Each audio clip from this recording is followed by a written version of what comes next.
Yes, sir, we are back for Superlights. It is round 3 of the GPVWC Superlights Championship in 2024, and today we are heading to the virtual Japan and to one of, if not the greatest racing circuits on the planet. We are here in Suzuka.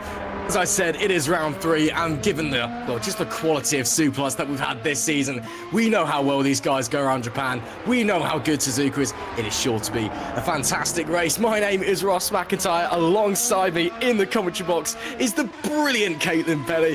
Caitlin, it's a pleasure to have you back with us here for Superlights. How are you feeling coming into Japan? Feeling flattered, Ross. Thank you very much for that lovely intro. No, I'm very excited to be here. This was a very last-minute thing, so thank you very much for allowing me to jump into the commentary box in the place of your regularly scheduled commentators.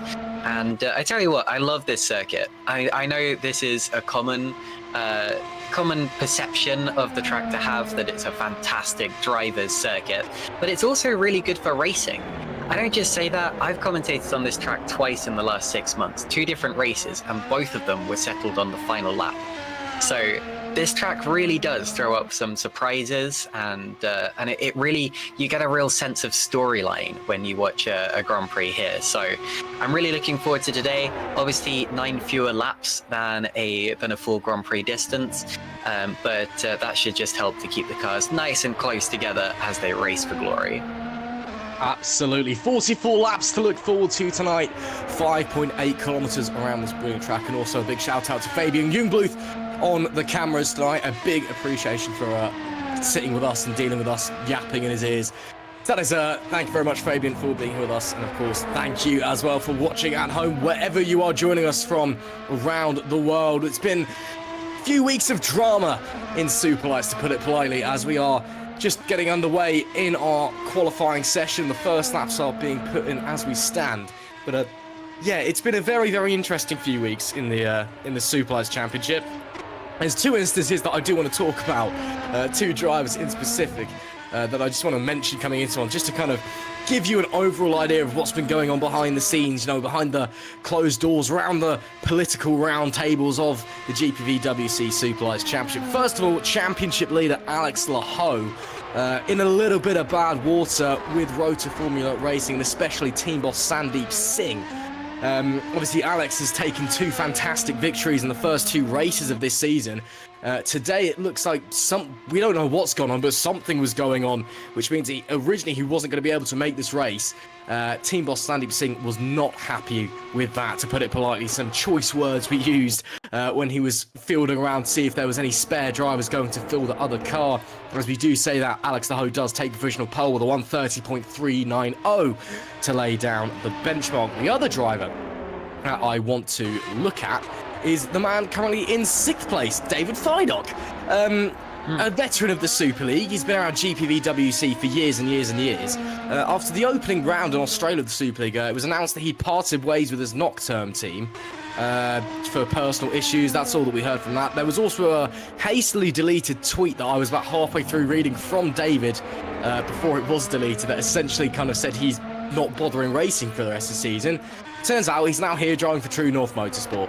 So the driver market's been all kicking off the last couple of weeks in GPVWC, but it doesn't take away from the action, doesn't take away from the drama that we're getting out on track. David currently in P6, as that is Dennis Urban without a front wing for PZZW. So he's obviously had an off. He'll have to make his way back to the pit lane again. If you hit escape back to the pits in the qualifying session, that is it. Your qualifying is over. And of course, as always in GPVWC, it is a private qualifying session, just so you are not assisted by slipstream or hindered by slow-going cars in front. Alex Lahoe, though, currently setting down the benchmark, a 1:30.390. As I mentioned earlier, Vincent Gutt moves up to 4th place for Spark Racing, the 1:30.625. Lahoe continues his magnificent run of form, even though it looks like he wasn't going to make it tonight. Also, interestingly enough, looking at the development of things in terms of kind of the mechanical areas of the car, should I say, Rhodes Formula putting more effort into their body drag than any other team, also putting a lot of work into the chassis. Compared to other teams who seem to be favouring things like the diffuser. Drake Racing also wants to look out for. They're the only team that put any work into their front wings so far. Hopefully that does benefit them. They're currently sitting P9 and 10 with Tom Vandervoort and Jan Dragoon in the provisional standings with 9 minutes and 30 seconds left to go. Another thing to point out for Rhodes Formula Racing as well, team boss Sandeep Singh has taken a new engine coming into this race. So that could be quite interesting to see how that pairs with the engine of Alex Lahoe. But we'll wait and see what that is going to cause. Currently, Sandeep Singh sits in P3, 2 and a bit tenths off of the pace. Here's Jan Dragoon then. He's had an up and down first few rounds. A driver with a lot of ability, who I mainly know from racing and other simulators. Came into the R Factor 2 scene last year and went straight up into Super for a rapid rise up through the ranks. Disappointing opening race in Australia in the rain, a DNF there, but a very, very strong points finish last time out at the Jeddah Corniche circuit. He'll be looking to improve even more here today. Now, Caitlin, you said, you've been doing lots of commentating over Suzuka recently. You said it's a real driver's circuit, but it's also a real fan circuit. There's always great racing here. What kind of challenge does Suzuka pose for the drivers? Because it's a lot of high and medium speed corners. It's not overly technical, it's all quite flowing, but at the same time it is renowned for being very, very difficult around here. Well, one of the main reasons it's so difficult, Russ, is because of what you can see here. There's no tarmac lake on the edge of the circuit like you see at some other places. So here, if you dip a wheel off the road, you don't have that kind of safety margin to catch you. You just have grass, you have high curbs. That one curb that we just saw on the outside of turn 1 there, that is very, very tricky indeed, because the car likes to skate over there. And wherever you go off at Suzuka, the circuit isn't forgiving. It will drag you straight further off. And we've seen some pretty big accidents here in the past as well, and not just for drivers who maybe don't have control over their cars. We've seen the likes of Yannick Bock crashing out of races here in the past. We've seen the likes of Wopke Hoekstra, I remember that happening, crashing out of races here, and some very, very big names in the world of simulator racing have had some pretty nasty ones around here just by having a slight lapse in concentration. But at the same time, it's relatively narrow. You'll notice a lot of more modern circuits are extremely, extremely wide. It's quite narrow here in all places. So as well as just being difficult to lap on your own, it's also fairly difficult when you're trying to race someone side by side. But that's not to say it's impossible, not in the slightest. We see plenty of overtaking, plenty of racing here. You just have to be a little bit more careful about it, and this track really does separate the competent from the dozing. It does indeed, and talking about competent, Alex Laho has just put in an absolute barnstormer.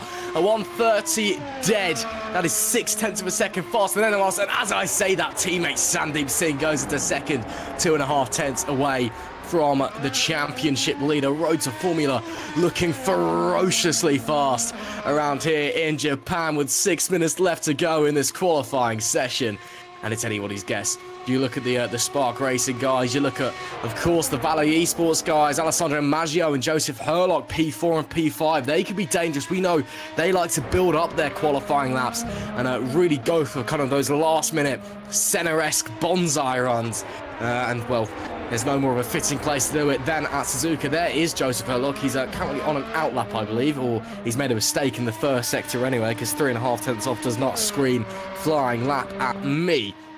Looking down the rest of the order, David Foulkes currently in 10. Maxime Bulio, great lap there to get into P9. That's fantastic. So Dominic Koroshavin as well in P13. That is awesome stuff from them. Koroshavin has had a pretty, well, disappointing season, to put it lightly. Just really been off the pace, really been struggling, had a few incidents as well. Hasn't finished both races. To come into Suzuka, stick it provisionally 13th, that is fantastic stuff. TF Racing, or TTF Racing should I say, they'll be looking to improve the Ansacoria and Davide Zanini.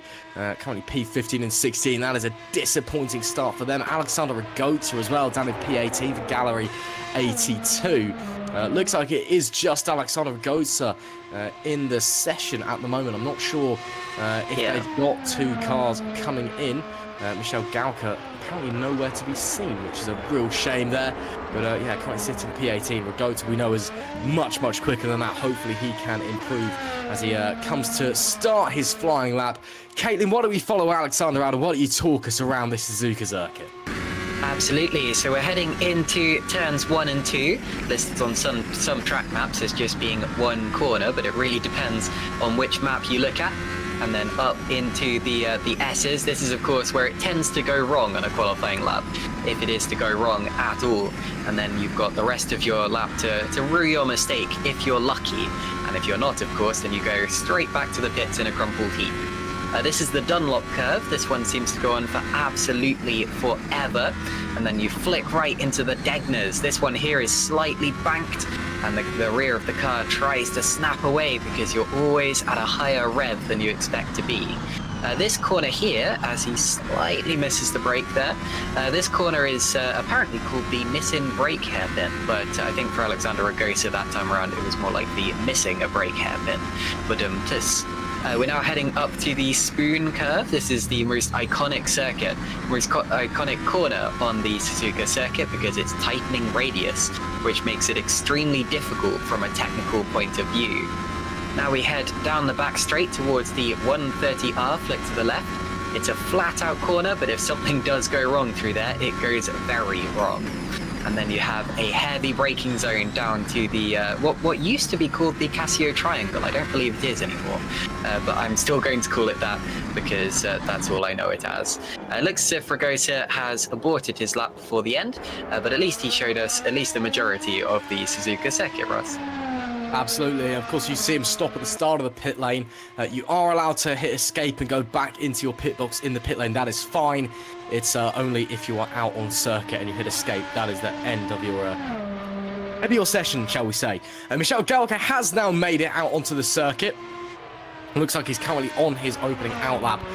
Let's see if he can improve Gallery 82's issues, shall we say. Looks like Alessandro Maggio has had an issue on his lap. He's been sat in the pits for quite Looks like he's hit the wall coming through the Degner curves and completely killed the car, couldn't keep it going. So he will not be improving for the rest of the session. He is out of qualifying, of course.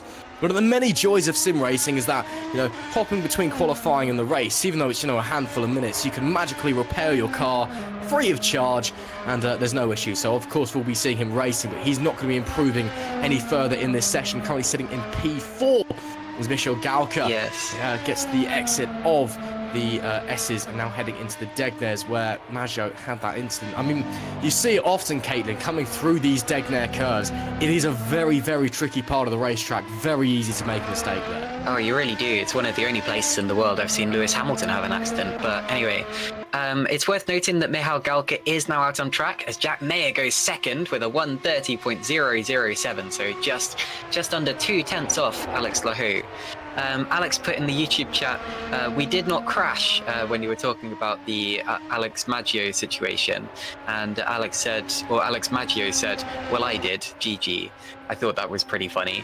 But yes, worth noting that Michal Galka is here. There were a couple of people doing the R&D test, which is quite important. We were initially missing one Fusion car and one Gallery 82 car.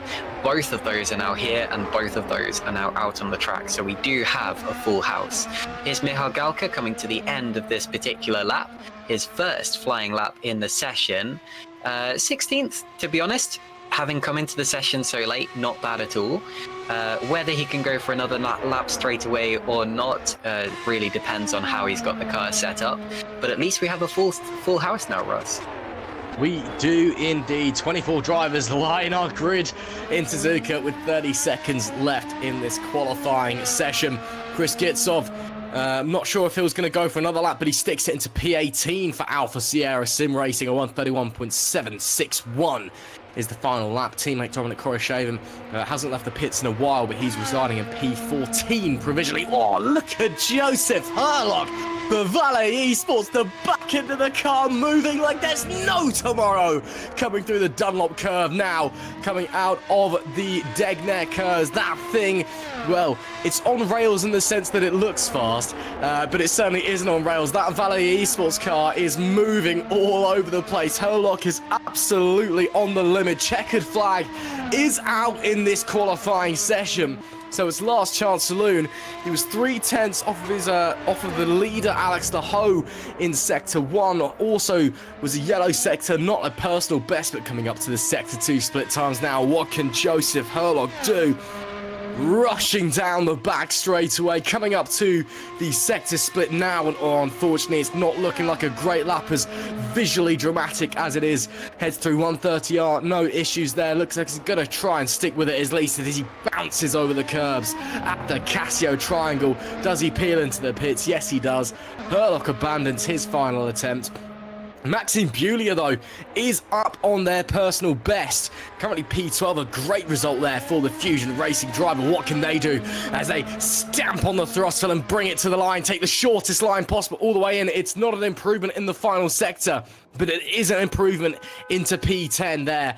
Into the 130s goes Maxime Bulio. Great lap there, a 1:30.8 it looks like in the end. Fantastic stuff to get that Fusion Racing up into P10 as Vincent Gutt also comes to the line, take the shortest run as you do. Gutt goes into P4.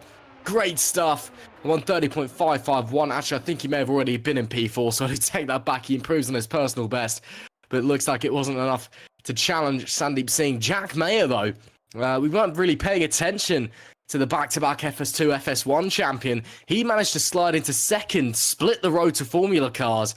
Only a tenth and just over a tenth and a half of a second off of Alex Lahoud's pole time, which was just a whisker away from being in the 1:29. So great pace there from Alex Lahoud. Jack Mayer, though, with great pace as well. Sandeep Singh, Vincent Gutt, also in the Valet guys looking fast again. Maggio crashing early on, and we know those guys like to build up their pace slowly over a session. So it looks like we could have a very competitive race in our hands. But that is it then for qualifying, Caitlin. Alex Lahoud takes another pole position after some fantastic qualifying through races. And he wasn't even supposed to be here tonight after the drama that's happened over today. Talk about a comeback. I was going to say, I've been looking at the chat messages that surrounded the Alex Lahoe saga earlier on, and to be honest, I'd love to know what was going on behind the scenes, because we don't have drama like that in Super League, none that gets that public anyway. But yeah, it's good to see him here, at least, the championship leader, and he is on pole yet again. Couldn't quite get into the 129s. He was very, very close in the end. I'm sure you'll see that when we see the full qualifying results in a second. But yeah, everyone expected to see this kind of result. Jack Mayer second, no surprise there. You got Sandeep Singh in third, Vincent Gutt, Alessandro Maggio. Maggio, I should quickly say, was dropped from 7th to 11th in the results after the last race due to a steward's review. Looks as if there was a collision between him and Maciej Heiler. Back to the qualifying results, Joseph Herlock 6th, then Stephen Lexo, Jan Dragoon, David Fidok on his first SL2 race of the year, and Maxime Bewley there in 10th position. We've got David Wasserman, we've got Tom van der Voort, Matthias Pissan. He wasn't very happy with his opportunity. He said in the YouTube chat that he bottled it. Dominic Kurashavin, P14. Kurashavin, there's been a bit of drama around him, but we'll talk about that in a bit, I'm sure. Jan Sikora, P15. I tell you what, I haven't heard that name before, so good to see him up in the points-paying positions if the race was to finish like this. Dennis Urban, P16, then Michal Galka, Thomas Kutka, Davide Zanini, and Chris Gitsov. We've now completed the top 20, and the final 4 cars on the grid are Remco de Zoo, Alexander Ragosa, Oliver Sharker, and Perseus Miram, rounding out the 24-car grid. I hope you expected me to take the quali results there, Ross. I did kind of take over, but there you go. 24 cars in starting order. 24 cars, 44 laps here for the third round of the GPVWC Superlights season. If you are just joining us, hello and welcome. Qualifying is now over, and our grid has been decided for our race here tonight. You join myself, Ross McIntyre, and Caitlin Penny in the commentary box, with Fabian Jungbluth on the cameras, and a quick shout out to IMB Raceway as well for supporting GPVWC across the years now. Great to have them on board with us and enabling us to go racing. Just getting started for the warm-up session now, and of course this is only a handful of minutes. Most drivers don't normally go out. Some do, some take it quite seriously, some just like to crash into each other, which, you know, professionalism at the highest quality. But that is our qualifying done and dusted. So we've got a few minutes of our warm-up to look forward to here. And then, as I said, 44 laps of racing to get going. And of course, hopefully it's going to be a fantastic race at Suzuka. It normally is, especially in Superlights. And you look at the winners that we've had here in Japan, especially from the last couple of years. We've got, you know, Carlos Martin and Jan Grankvist in 2023 and 2022 winning here in Superlights. Two big names. Of course, Jan Grankvist currently leading the Super League title race, and you know, doing a great job up in the top tier of GPVWC. Here in the second tier, though, it's all about Alex Lahoe. He's back on pole position, even though he wasn't even going to be racing about 2 hours before the race. And, well, whatever issues team boss Sandeep Singh had with him in that moment, given the strongly worded message that was put out on our Discord when he was asking if anybody wanted to jump in the car. I'm sure he's let it slide now with another great qualifying. Of course, that is another thing that comes to mind if you're new to GPVWC. If this is your first time watching along, if you'd maybe like to get involved, make sure to head on to the links in the description. You can head over to the website and find out more about us there and more about our history. You can head over to the Discord, which is where all the admin is run from, and, you know, where you can talk to anybody who's getting involved. And of course, anybody watching along, if you've got any inside information that you think myself or Caitlin might need to know, do not be afraid to message us via Discord. We don't bite, we're quite nice, and again, any way that you can help us out in the commentary box, you know, it's greatly appreciated. It greatly improves the quality of the broadcast. We haven't got pit lane reporters here, unfortunately, so it would be greatly appreciated. But getting on then with this Superlights warm-up session, only a few moments away from the start of the race. Yeah, it's been an interesting qualifying session. A few people putting in really, really strong lap times as well. Steven Lexau especially kind of stood out to me, as well as Maxime Bulio. 2 great laps from them to get themselves within the top 10. So that was fantastic to see from them then.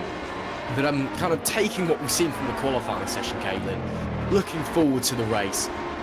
Who immediately springs to mind is the drivers that, although I'm not a betting man, but who would you maybe be putting a lot of money on to, cross the finish line in first place? Well, I know this is the boring thing to say, but it's going to be hard to bet against Alex Laho for this one.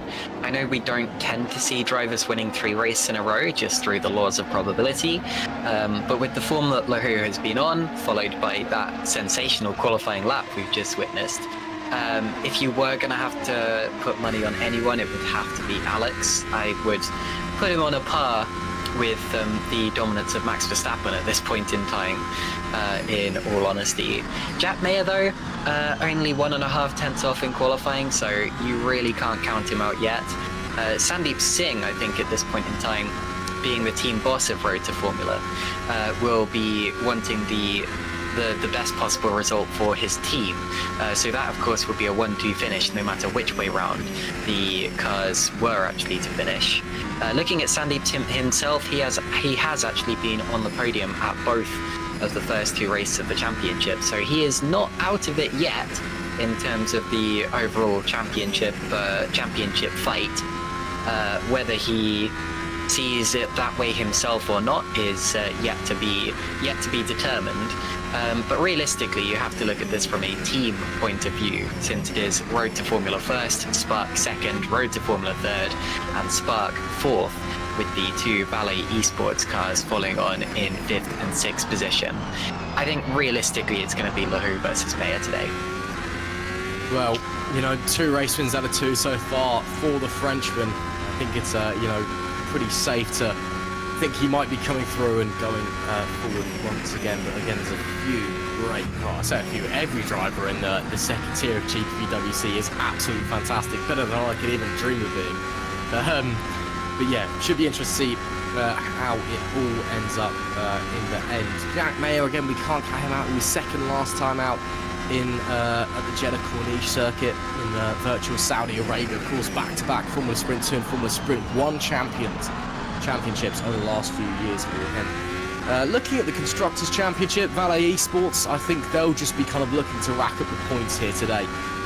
Spark Racing Team, they're looking competitive. Those kind of 3, Road to Formula, Valet Esports and Spark Racing Team, those are the guys that are always at the front here in the Superlights races, or from what we've seen over the first 2 rounds anyway.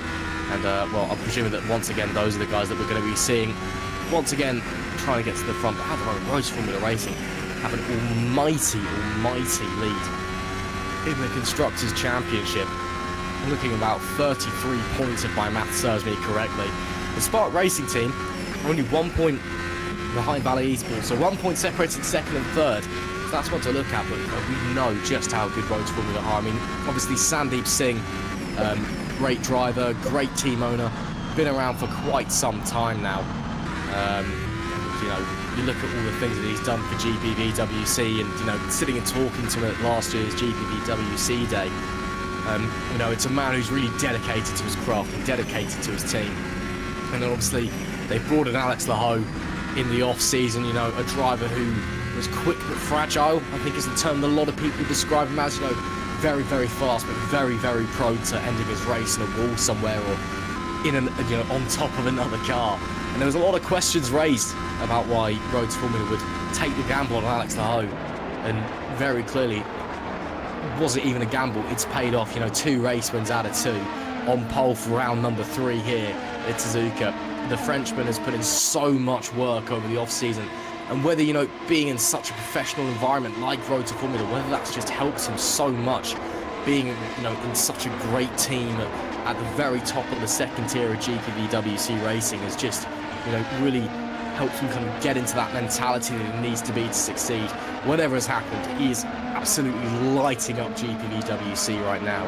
again, sitting in pole here today. Obviously, Caitlin Penny's choice for the one who's going to run away with it. But again, you know, it's sim racing. Anything can happen. Suzuka turn 1 can be a bit interesting as well with that medium speed right-hander into that heavy braking zone for turn 2. So we'll have to wait and see how it's all going to unfold. We are not far away from the end of the warm-up session. So if you're just joining us, hello and welcome. You're just in time. We are going to go racing in just a few moments' time. Seeing a lot of support from Remco de Jeu from our viewers, which is great to see, of course. Let us know who you're supporting. Let us know who you think is going to be on top of the podium come the end of the race. Of course, you can let us know in the live stream chat, which, you know, both myself and Kenny will be keeping an eye on. You can also, you know, post on social media with the hashtag GPVWC or hashtag SL2, and that'll pop up as well. But we are very, very excited coming into this one. Just a few moments separate us from 44 laps of racing around here at Suzuka. And Caitlin, again, it's a tricky track, like you said. It's very, very narrow. It's a real old school circuit, but it always, always provides good racing. You know, if you're starting kind of, you know, in the midfield, what do you got to do here on lap 1 to get forward? Is it just kind of stick your elbows out, be brave, try and avoid the accidents, or, you know, do you play the long game here? Maybe do you go for the strategy overtakes? You know, for you, what's the ideal way to race around Suzuka? Well, first and foremost, you've got to understand that you can't win it on the first lap. I know that sounds very true. I know that sounds obvious because there's 44 laps, but drivers don't tend to remember that. You know, the lights go out, the brains go off, and off they go. Yeah, when it comes to the first couple of corners at Suzuka, there are accidents, and unfortunately, so far this year in GPWC, I haven't been entirely impressed by the driving standards on the first laps. That is for all categories, right up to the top. But yes, realistically, you're not going to win the race if you've ended up in a crumpled heap somewhere because you've tried to dive bomb someone on the first lap of the race. And it is a long race, you know. It's 9 laps shorter than the Super League race is going to be, but even so, you have strategy to play with. You have a mandatory pit stop for another compound of tyre later on. You can make up places that way, and of course, you can make up places right from the start of the race when the DRS is enabled come lap 3, and you can do it in a much more sensible way than through risking it all on the very first lap. So that's my advice to the drivers. Please, let's get a clean start. We all need it, and then of course you can take the rest of the race from there. Absolutely. Checkered flag should now be out, although I can see the marshals waving a green flag in the background, or the virtual marshals anyway. But, you know, looking at the drivers pulling off, I think it is very much warm up over, time to get your head down. You've done your last checks, you've made sure your setup's all right, you've made sure the tyre pressures are all fine, you've made sure everything on the sim rig at home is working and in order. And now we are moments away from, well, R-Factor 2 having a little bit of a moment and glitching about for about 30 seconds, and then everyone gets teleported onto the grid. Then it's the formation lap, and then it's the 5 red lights that we all know and love, that we all yearn to see as motorsport fans, as sim racing fans. And then it's 44 laps around here at Suzuka. I'm excited. I know Caitlin's excited. You should be excited at home as well. Round 3 of the GPVWC Superlights Championship in 2024 is about to get underway. And boy, oh boy, it is sure to be a fantastic race. We've had a brilliant qualifying session. Alex Laho sits on the pole position with another fantastic lap, his 2nd pole in a row. And is he looking for his 3rd race win in a row as well? He wasn't even going to be here tonight about 6 hours ago, as team boss Sandeep Singh, who lines up in P3, was scrambling to find another driver to fill in the other row to Formula Car, while rather explicitly cursing out his championship leading teammate. And now here we are, the Frenchman's on pole. Who knows what's going to happen on the opening lap? Who knows what's going to happen over all of the 44 laps? Anything can happen in GPVWC, and it usually does, as a great man once said. And as we wait for the cars to teleport onto the grid, it looks like someone actually just pulled out into the pit lane there rather randomly. Not sure how the game has managed to pull that one out. Looks like the warm-up session's been restarted. So just a little issue on the game side. Maybe the head honchos at GPVWC have just restarted something. It might have been that the grid was not in the right order, so they just need to reset that manually. So let's just scale back the hype a little bit, and we'll get going again in a second. But you know, Caitlin, you said earlier, you know, it's you can't win a race on lap 1. Indeed. You can certainly lose it. What's the strategy here for the drivers? You know, what's the difference of strategy, especially between the front runners and the guys towards the back, as well on the opening lap? Well, one thing to keep in mind is that there has been a change from last season, where last season it was the top 10 cars who had to start on the compound of tyre they qualified on, whereas nowadays it's the top 15. So if you're starting in 16th place, you really don't have much of an excuse not to go for the alternate strategy. You're far enough back that you might as well try something different, and you know, who knows what could happen at that point. But yeah, if the difficulty of course comes if you're, say, 15th on the grid and you've got to start on the same tyres as the leaders realistically, and you're not potentially as quick due to the qualifying result. So in that situation, it's all about staying clean and playing it differently as the race goes along. But anyway, Ross, I will let you talk us through the grid order because we're away on the formation lap. We are indeed away on our formation lap. Lining up on pole is the championship leader, Frenchman Alex Lahoe, with the tenacious Jack Mayer alongside him. Sandeep Singh in P3 with Vincent Gutt in P4. The Rhodes Formula cars and the Spark cars following each other. All Valet row 3 with Maggio and Herlock alongside each other, with Stephen Lexow in P7 and Jan Dragoon in P8 for Drake Racing. A great session from those two. David fired up on his opening race of the season in the Superlights is 9th, with Maxime Bulio rounding out the top 10. David Vassman in P11 for Chaos. Alongside him is Tom van der Voort.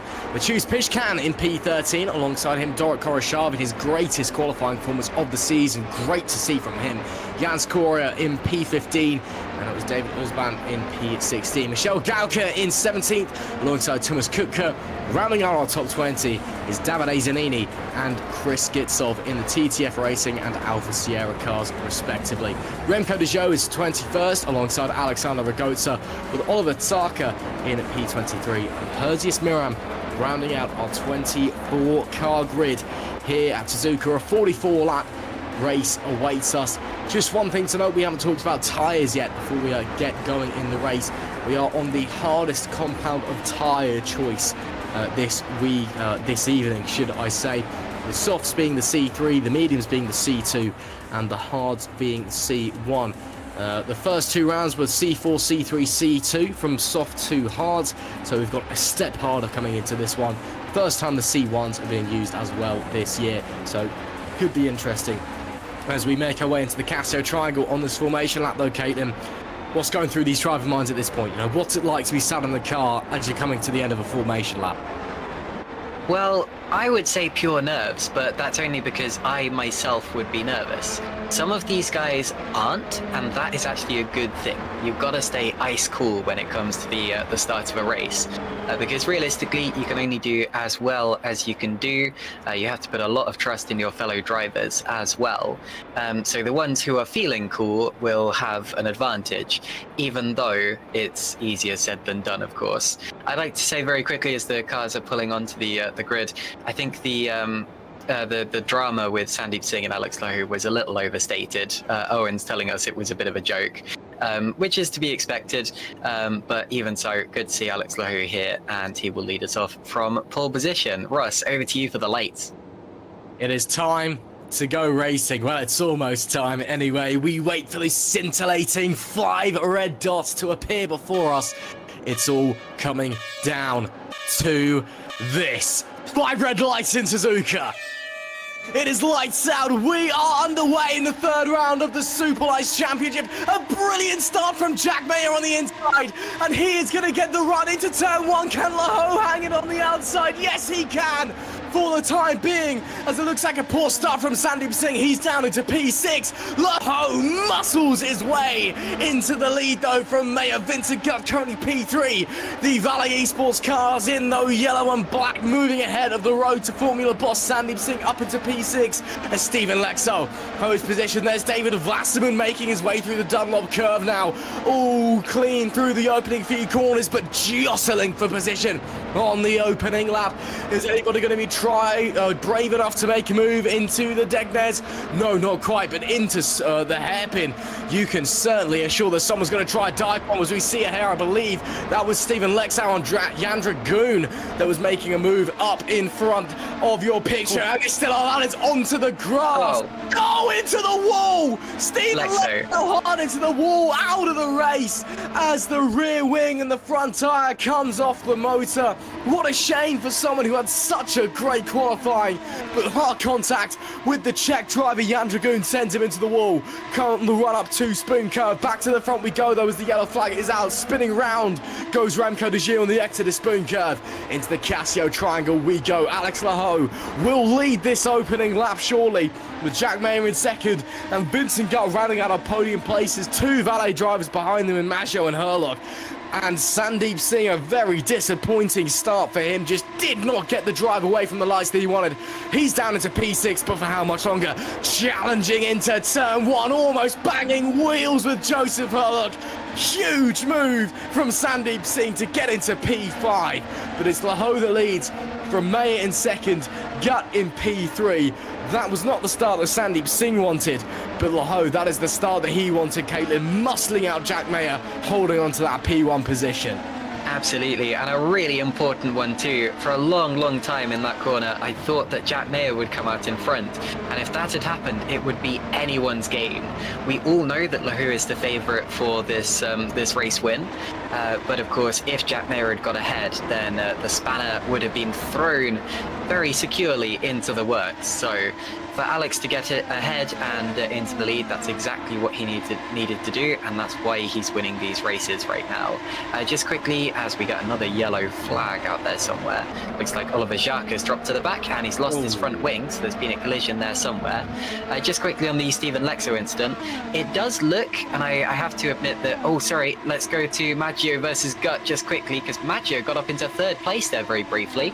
Gutt manages to fend him off, gets back through into third place. We head to the Casio Triangle, takes a look. Oh, nearly touches the back of the car in front of him, the Spark Racing car, and it's still Gutt in third position, but DRS will be available from this next lap. Couldn't even fit a cigarette paper between the pair of them. This is brilliant racing in the opening laps here at Suzuka. Here goes Sandeep Singh looking to the inside on Maggio and manages to get up into P4.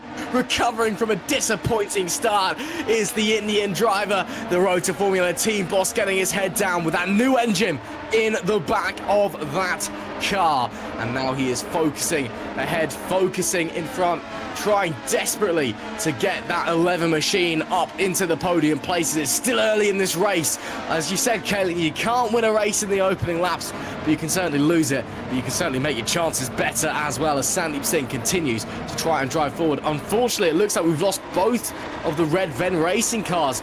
Not only have we lost Stephen Rexo, we've lost Kutka as well, so that's a massive shame. Hopefully we might be able to see a replay of what happened to those two. But yeah, that's a real shame for the Red Ven racing cars. Lexo and Kutka both out in these opening laps, and we do in fact have a replay. Let's see this is Thomas Kutka, which we didn't see live, coming out of Spoon Curve here, and ran a little bit.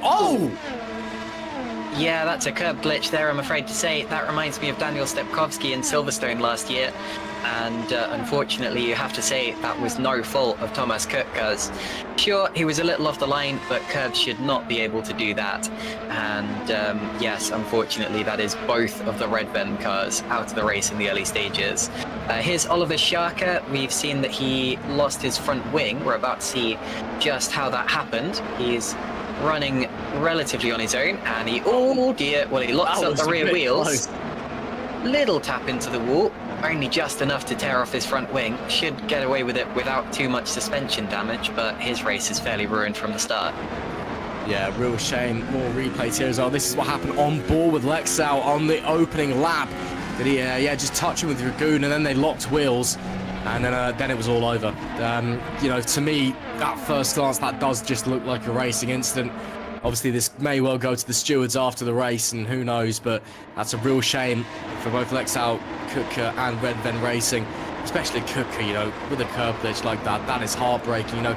To me, you know, things like glitches and netcode and whatever in sim racing, they're, you know, the sim racing equivalent of a mechanical failure, you know, in motorsports. That's what I kind of say in my head to make myself feel better about it, but it still very much hurts.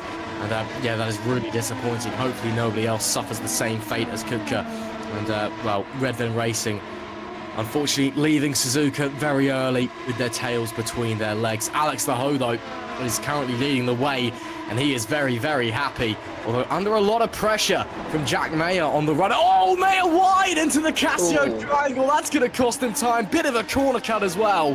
He will still get the DRS down the main straight, but he was absolutely almost in the gearbox of Alex Laho, running slightly wide, and that was the end of that move. But Mayer looks like he's got a lot of pace on board him at the moment. We'll have to wait and see what he can do over the rest of this race. Dominic Koroshavin having, without a doubt, his best race of his season so far. After two very, very disappointing races in the opening 2 rounds. Currently P12 is the Alpha Sierra driver, doing a fantastic job just holding his own at the moment on lap 5 of 44. And important to note as well, Koroshavin currently sitting there on what looks to be the medium compound of tyres, so he'll be running a fairly decent stint. Of course, the top 14 all on the medium compound of tyres at the moment. Everyone from 15th down looks like they are on the softs. Oh, that may just be misinterpreting the colours that we've got on the live time. And Caitlin, you're probably better at that as Dennis Urban in the wall, potentially out of the race. And is indeed out of the race. A big shame there for Dennis Urban, the PZZW driver, into the wall and out. Let's have a look at what happened. Here's Michal Galka. Looks like Urban is behind him on the run into the Degner curves. And, Galka went around. Urban just got collected in the incident, and then just a passenger in the gravel trap. That's a real shame for him, and down and out of the race. It's so often the case that the driver who makes the mistake is not the one who comes off worse. But anyway, back to Jack Mayer, who still has that DRS from Lahu. Doing a good job, actually, to keep up with him, as is Singh Gert et al. It's almost a DRS train right the way back through the field, if you look at that. Okay, Maggio doesn't quite have the DRS from Gert in 4th place.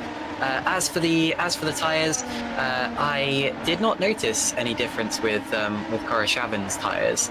I think the best I can do is go from the race view standings, where 15th place Alexander Ragosa is shown as being the top driver on mediums. So I think we have to assume that the top 14 drivers are all on softs, as would be expected, of course, since the top 15 start on softs, and we lost Stephen Lexo quite early on. As for that Lexo incident, very quickly as well, I was initially going to say it looked to be Jan Dragoon's fault, because they were running Lexo wide and onto the gravel. But having looked at the replays a couple of times, you can see that Lexo does give him a little tap on the apex of the corner, which may have caused him to run wide in the first place.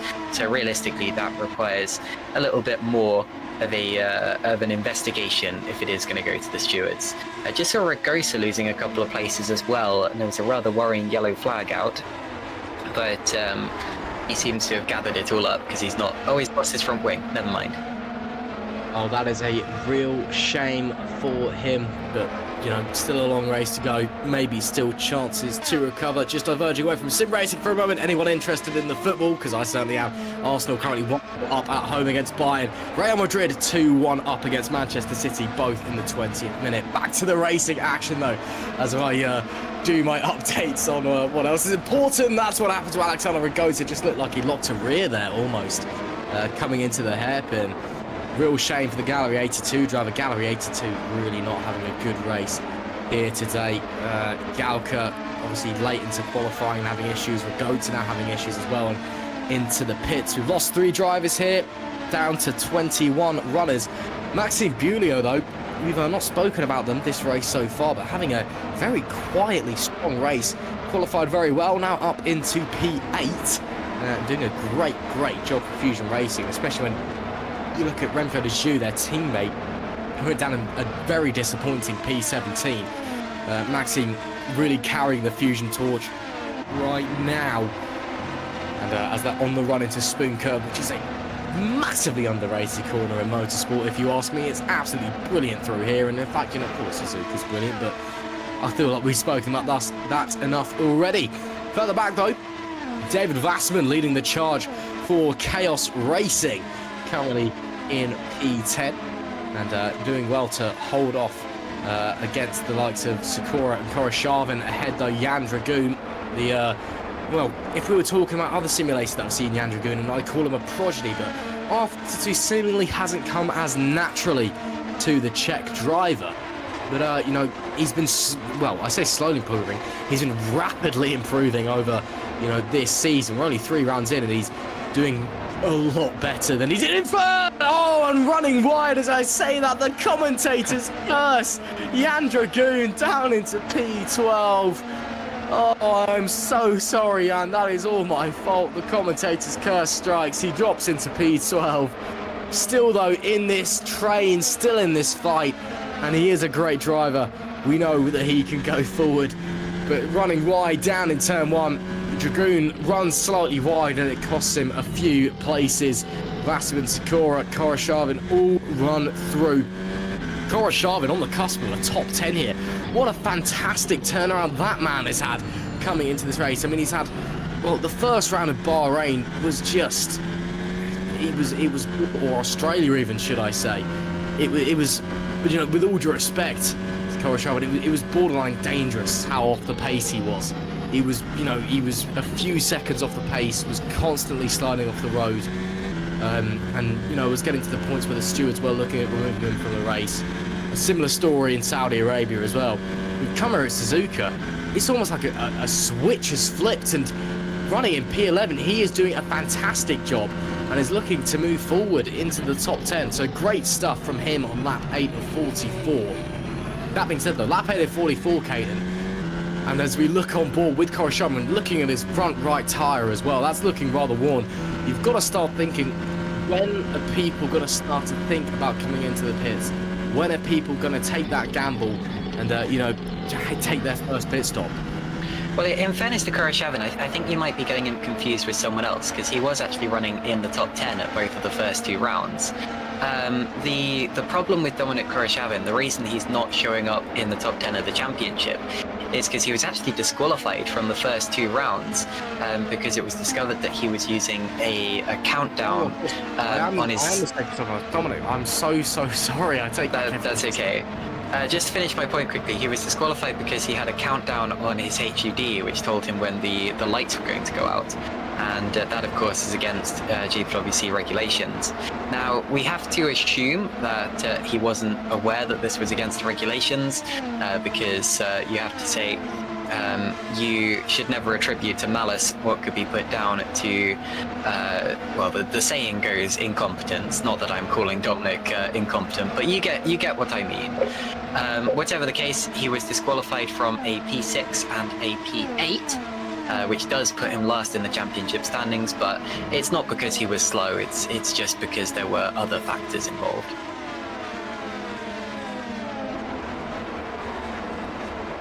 Sorry, Russ. Yes, so 10 laps to go, or it's 10 laps gone now, and we continue on in the race. Alex Lowe only leading by 0.2 of a second as we look up to turn 1. That was very close between the 2 of them, and Jack Mayer, despite the fact he hasn't led a lap of this race yet, is well and truly in the race for the lead.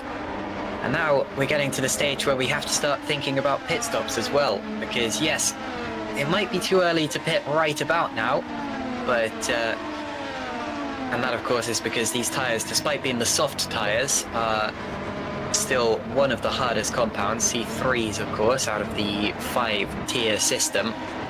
It's just that they have taken some quite hard rubber to this event.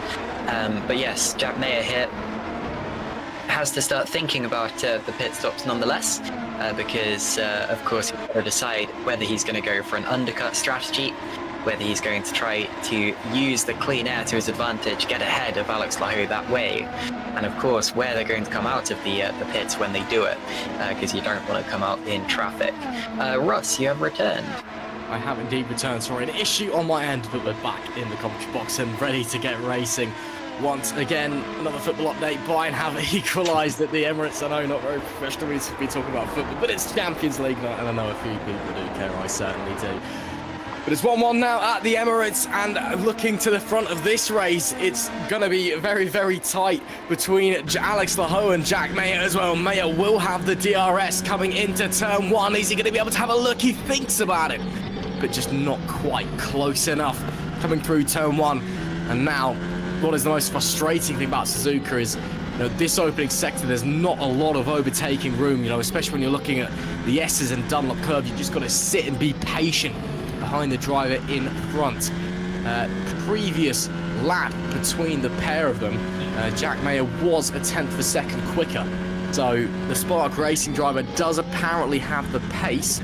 Again, a champion in FS2 and FS1 back-to-back 2022 and 2023, and a real veteran around GPVWC parts, versus Alex Lahu, a driver who's just almost unlocked something this year. Went from someone who was fast but would typically end a race in a wall to almost the final boss of the Superlights season so far. I mean, it's only been 2 rounds, but that's what he's been like, just winning both races so far. Currently in the lead of race number 3 here at Suzuka as well, as we continue to follow on board with Mayer heading up the run into 130R, one of the most iconic corners in motorsport. Of course, nowadays, easily flat out in these cars. It's not even a side thought going through there. Was that a little mistake maybe from Lahu coming through the Casio triangle? I think he's just about got away with it, but I think he took way too much curb. Coming down, trying to break the toe on the very dirty side of the circuit, right by the pit wall. Mayer with the slipstream, Mayer with the DRS, Mayer with the overtake, potentially not this time. Jack Mayer will still have to settle for second place, but I think it's pretty clear, Caitlin, that at this point, Mayer is the one with the pace. Potentially, yeah. I mean, you'd expect that if Lahu had anything more to give, then he would be giving it to break that DRS from Jack Mayer. So yeah, you do have to assume that that Lahu is giving it his all here, and Mayer is just not able to make that move. Of course, we're still very early in the race. A lot of the time, drivers and cars react differently to different tires, and at different stages of the race, the cars will get lighter as the race goes along. But that's a very complicated way of answering your question with a very simple, yeah, he's keeping up. He absolutely is. We have got a very tight race on our hands on lap 12 of 44 in round 3 of the GPVWC Superlights Series. Hello and welcome. If you are just joining us, you've missed a fantastic race so far. You join myself, Ross McIntyre, Caitlin Penny alongside me in the commentary box, and Fabian Jungbluth on the cameras here for what has been a brilliant race so far. Again, another big thank you to IMB Racewear for allowing us to continue what we do here at GPVWC, a long-time partner of the series. It is great to have them on board with us as always. Mayer once again with the DRS visually doesn't look as close as he was last time. Further back though, Vincent Gutt having a go on Sandeep Singh. It's almost like deja vu watching the Spark Racing guys follow the Roads Formula guys down into turn 1, but no overtakes yet. At this point, I think these guys are going to start to be thinking about strategy. It's almost a gamble. And as I say that, into the pit lane comes Maxime Bulliot. That is the first kind of top 10 driver that has made their way into the pit lane, out on the medium C4 compounder tyres, that yellow sidewall indicating the mediums. So coming out behind teammate Remco de Jeux as well. Obviously that's down for P15. 20 drivers remaining in this race. We've lost Stephen Lexau, Thomas Kutka, Dennis Urban and Alexander Rigota so far. Obviously a big shame for them, but we move on with the racing action regardless. Let's follow around Jan Sakura, shall we? Being chased down by Jan Dragoon in the Drake Racing car for the final top 10 position as it stands, with Dominic Koroshavin in front of them, who I was pointlessly slandering them off earlier because I mixed them up with someone else, and I very much apologise, Dominic. If you want to shout at me in my messages afterwards, you are more than welcome to. I am very, very apologetic for that. But Koroshavin currently running in P9. Great result for them so far. And as they continue to go around, and as here we see here, Jan Dragoon's got a bit of a run on Sakura inside into 130 yard. Does this go neck and neck? Not quite. Sakura holds the position, looks for the dive into Casio triangle, does Dragoon, but can't make it appear. Great defensive work from the TTF driver to hold on, and he immediately dives into the pit lane afterwards, it looked like. Or was that someone? No, it was Koroshavin diving into the pit lane. I do apologise there. Koroshavin comes in. Sakura does come in as well, actually. So, those two into the pits. Koroshavin onto the soft compound of rubber there. Let's see what Suzuka or Sakura goes onto, should I say. That's the medium, or the hard compound, should I say, there for Sakura. As through goes the Fusion racing cars of Deju and Bulio. Out into P16 goes Jan Sakura, obviously going long in this stint. Will those tyres make it to the end of the race? It is possible. Is it likely that they're going to make it to the end? No, it's not. Here we see the Valet Esports pair, Joseph Herlock being chased down by the magic man, Alessandro Maggio, whose rapid rise at the GPVWC, kind of pyramid almost, has just been one to watch. Currently running P5 and 6 is the Italian squad, should I say, but under fierce pressure from David Fidok behind. Here comes David Fidok for True North Motorsport, and the move is done before we even get to 130R. David Fidok, you know, one race of the Super League, said he was leaving the rest of the season off. He's turned up here in Superlights today, having signed the thing with True North Motorsport, and is now putting in an absolute display. Up to P6 he goes. Alessandro Maggio into the pits, Caitlin. Indeed, so we'll watch Maggio's pit stop, but allow me to talk about David Fidok for a second. If any of you guys have multiple monitors that at your disposal, David is also live streaming his onboard from this race on YouTube, so make sure you bring that up alongside our commentary if you're interested. David, of course, did not necessarily want to leave Super League. His intention was to do the full season there, but his wife got a promotion at work which required her to work while David is doing Super League. So David has been left with the responsibility of looking after their 4 children and doing fatherly things while these races are going on. So as a result of that, he's been forced to take a drive in Super Lights instead. He is a Super League champion of the past, of course, so it's a little bit of a shame to see him racing at a slightly lower level, but at least now he has the opportunity to race in GPVWC again, and hopefully this move will rejuvenate him as he's running in 6th position now for us. Indeed he is. Of course, you know, we do have to remember that sim racing, for the vast majority of us, is not a full-time job. You know, you can be the most talented guy in the world, but for 99% of us, this isn't our full-time job. It's certainly not mine. You know, here in the culture, you know, we do this because we're passionate, because we love it, and sometimes real life gets in the way.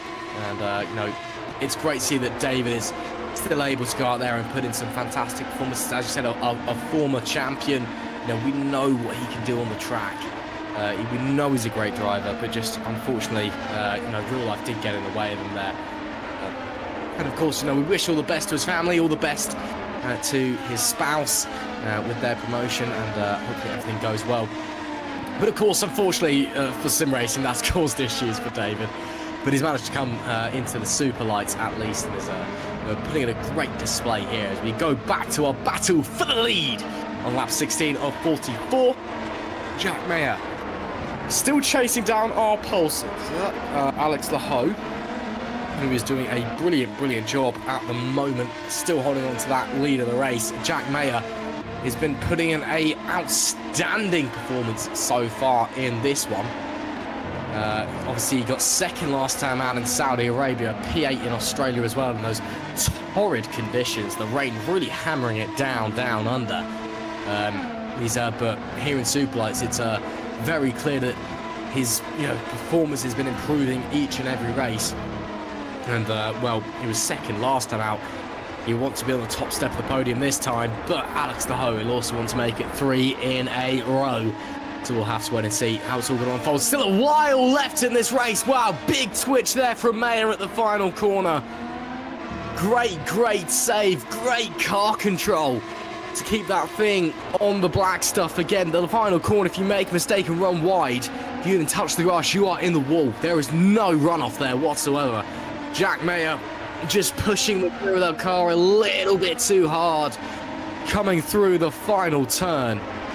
But great stuff from him to keep it on the go nonetheless. But Alex Laho still leads. Mayer, of course, given that mistake, was a 10th down that last time. Alexandra Maggio, fastest lap of the race, a 1:34.435. So Vale Esports maybe turning up the pace. Of course, Maggio pitted a few laps ago.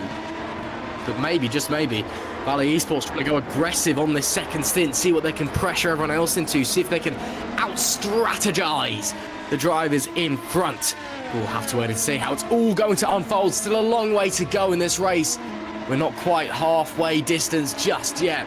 But as it stands, it's Alex Laho who has led every single lap. Jack Mayer, who's been on his gearbox every single lap on the run out of Spoon Curve. We go on board with the Spark Racing driver. And on the run up to 130R, you can see, even nowadays when it's considered an easy corner, a flat-out corner, you can see how fast it is through it, how much strain it puts on the outside tyres. And coming into the Casio triangle, a little bit wide from Alex Laho in the entry. That will compromise him. But coming onto the main straight, it looks like they're going to be okay. Once again, Laho pulling to the inside, trying to get on the dirty side of this circuit. But Mayer's got a run here. Mayer could be having a look here. He does to the outside. Jack Mayer to the lead, potentially. Neck and neck through T1, through T2. Laho with the inside can't quite capitalise, but they're still side by side. Into the S's. This is the best chance that Jack Mayer's had to race. What a move. Surely does he get it done? They're still side by side. Laho to the inside. Jack. Wow. What a move to the lead of the race. That was special from Jack Mayer, the Spark Racing driver, into the lead of the race. Forget overtake of the race. That could be overtake of the season, Caitlin Penny. I want to give a massive congratulations to both of those drivers for still having all of their wheels attached. That is incredible racecraft from both of them. They have the most impeccable spatial awareness, and they needed to have that because that was an accident in the making. There are not many drivers in the world of sim racing who, in either of those situations, would not have caused a collision.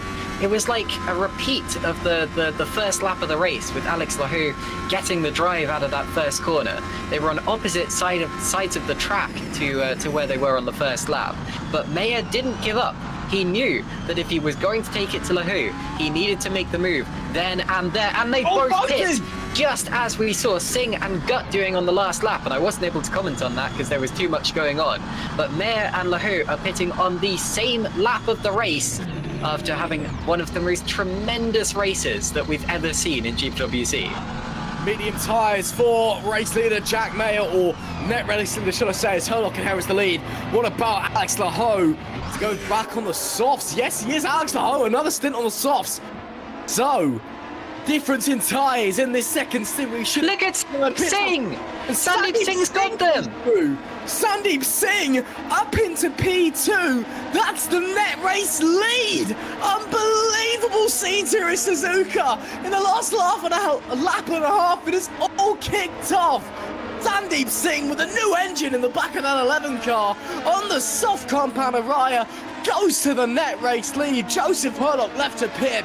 And look at, well, Jack Mayer, he's in a Rhodes Formula sandwich right now. Both of the Rhodes Formula cars on the soft compound as well, with Mayer on the C2 medium compound. It is stacking up here. Vincent Gutt not far behind them as well in the Spark Racing team car. Oh, we have got a treat on our hands here at Suzuka, everybody.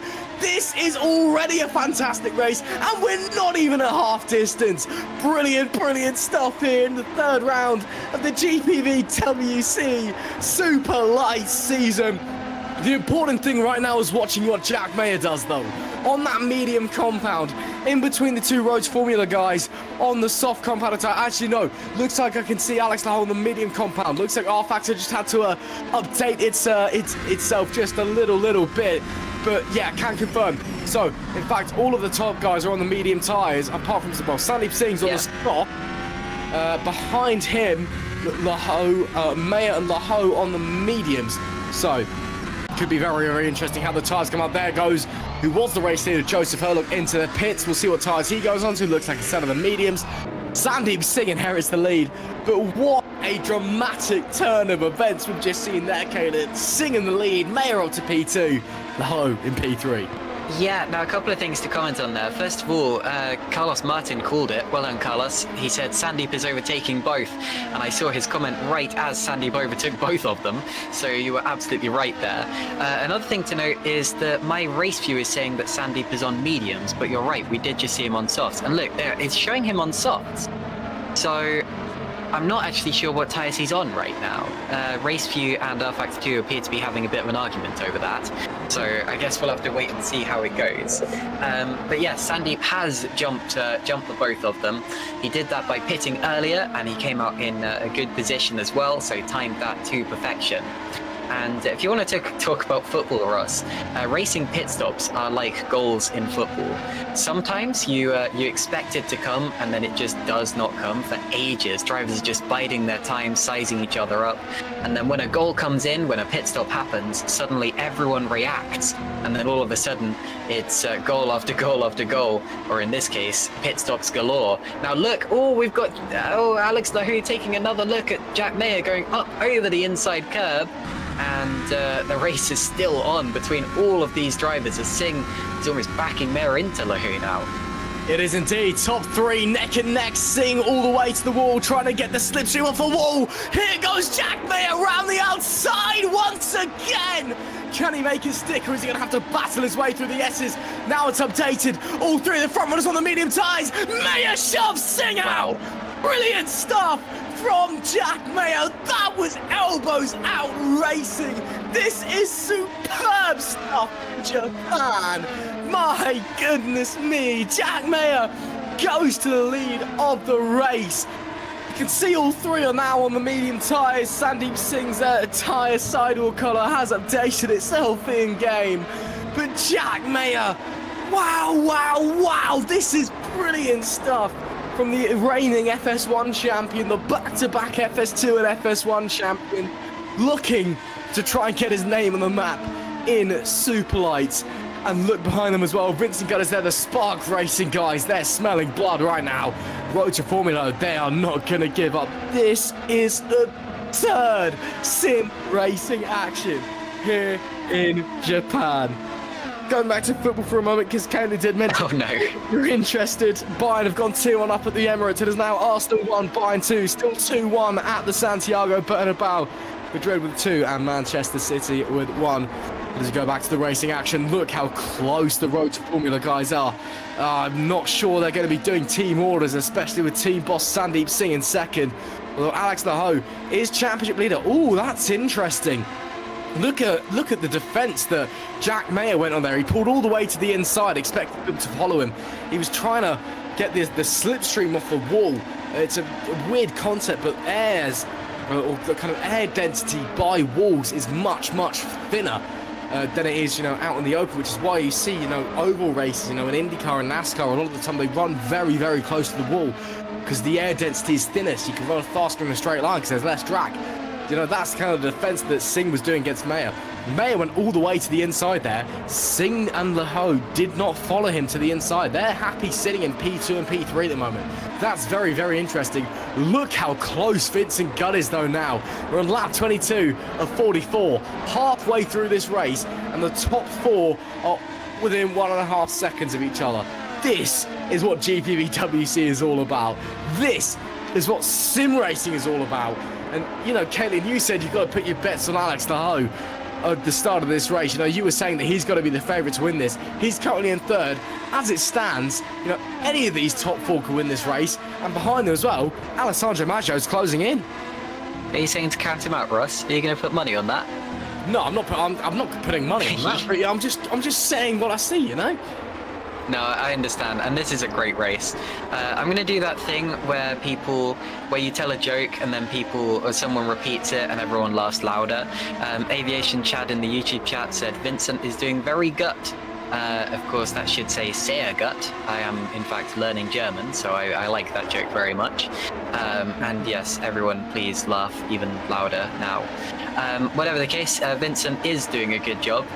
He is also keeping up with this pack, which is exactly what Jack Mayer needs him to do. Sandeep and Alex, of course, are helping each other out here. I was wondering what Sandeep was going to do, actually, when Jack got through. Because now, of course, we have Singh and Lahu together. And even though Singh himself is a very capable driver, Alex, of course, has been the wonder kid so far this season. So you do have to wonder whether it would potentially be better to let Alex have a swipe at Jack. But then again, I think you'd lose out more considering Vincent Gutt is right behind you anyway. So it probably makes sense that they're sticking in this order. I tell you what, Alessandro Maggio is catching them, isn't he? Alex, you can see him in the battle for first on the bottom right. I was a bit caught off guard because on the timing screen on the left-hand side it said 4 seconds, but it's only like 2 seconds to Vincent, so he's right in this now. Yeah, I don't think we're very far away from this becoming a five-way fight for the lead. Oh my goodness me. We have been served up an absolute treat here tonight in GPVWC Superlights. If you are just joining us, perfect timing is all I'm saying. We are looking at an incredible race as Mayer goes on the defensive from Singh. Singh not close enough to have a look down into turns 1 and 2. Again, a big thank you to IMB Racewear for supporting us here in GPVWC and enabling us to go racing as we are on board with a man in P2, the team boss of Road to Formula Racing, Sandeep Singh, and it was also second in the pub quiz at GPVWC Day last year. May I add, I was third, much to Caitlin's annoyment, because I beat her, and I'm still going to rub it in any opportunity I get, Caitlin. I do apologise, but I like my I was gutted. Russ, I've been part of GPVWC since 2017. You've been part since like 2021, right? I should have beaten you at that. Come on. What can I say? I'm academically brilliant or something like that. Call me Einstein. Who won? I can't honestly. I can't even remember who won actually. Oh no. I know Sandeep was second.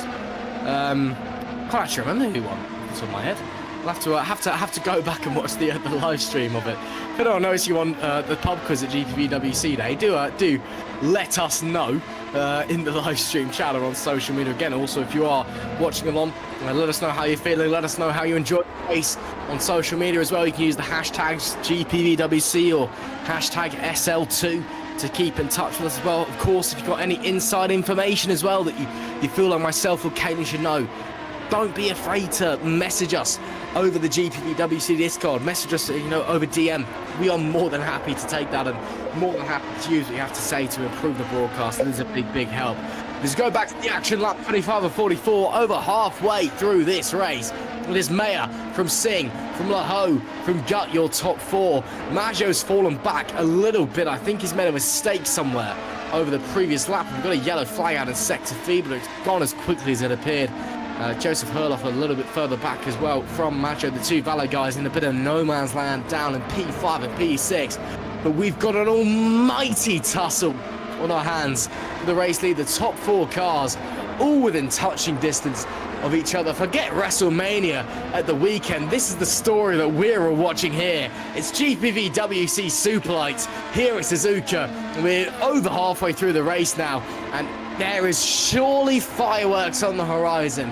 At this point, everyone maybe just waiting for the second pit stop, maybe just waiting for the strategy, because we're not seeing any big lunges or big pushes being made yet.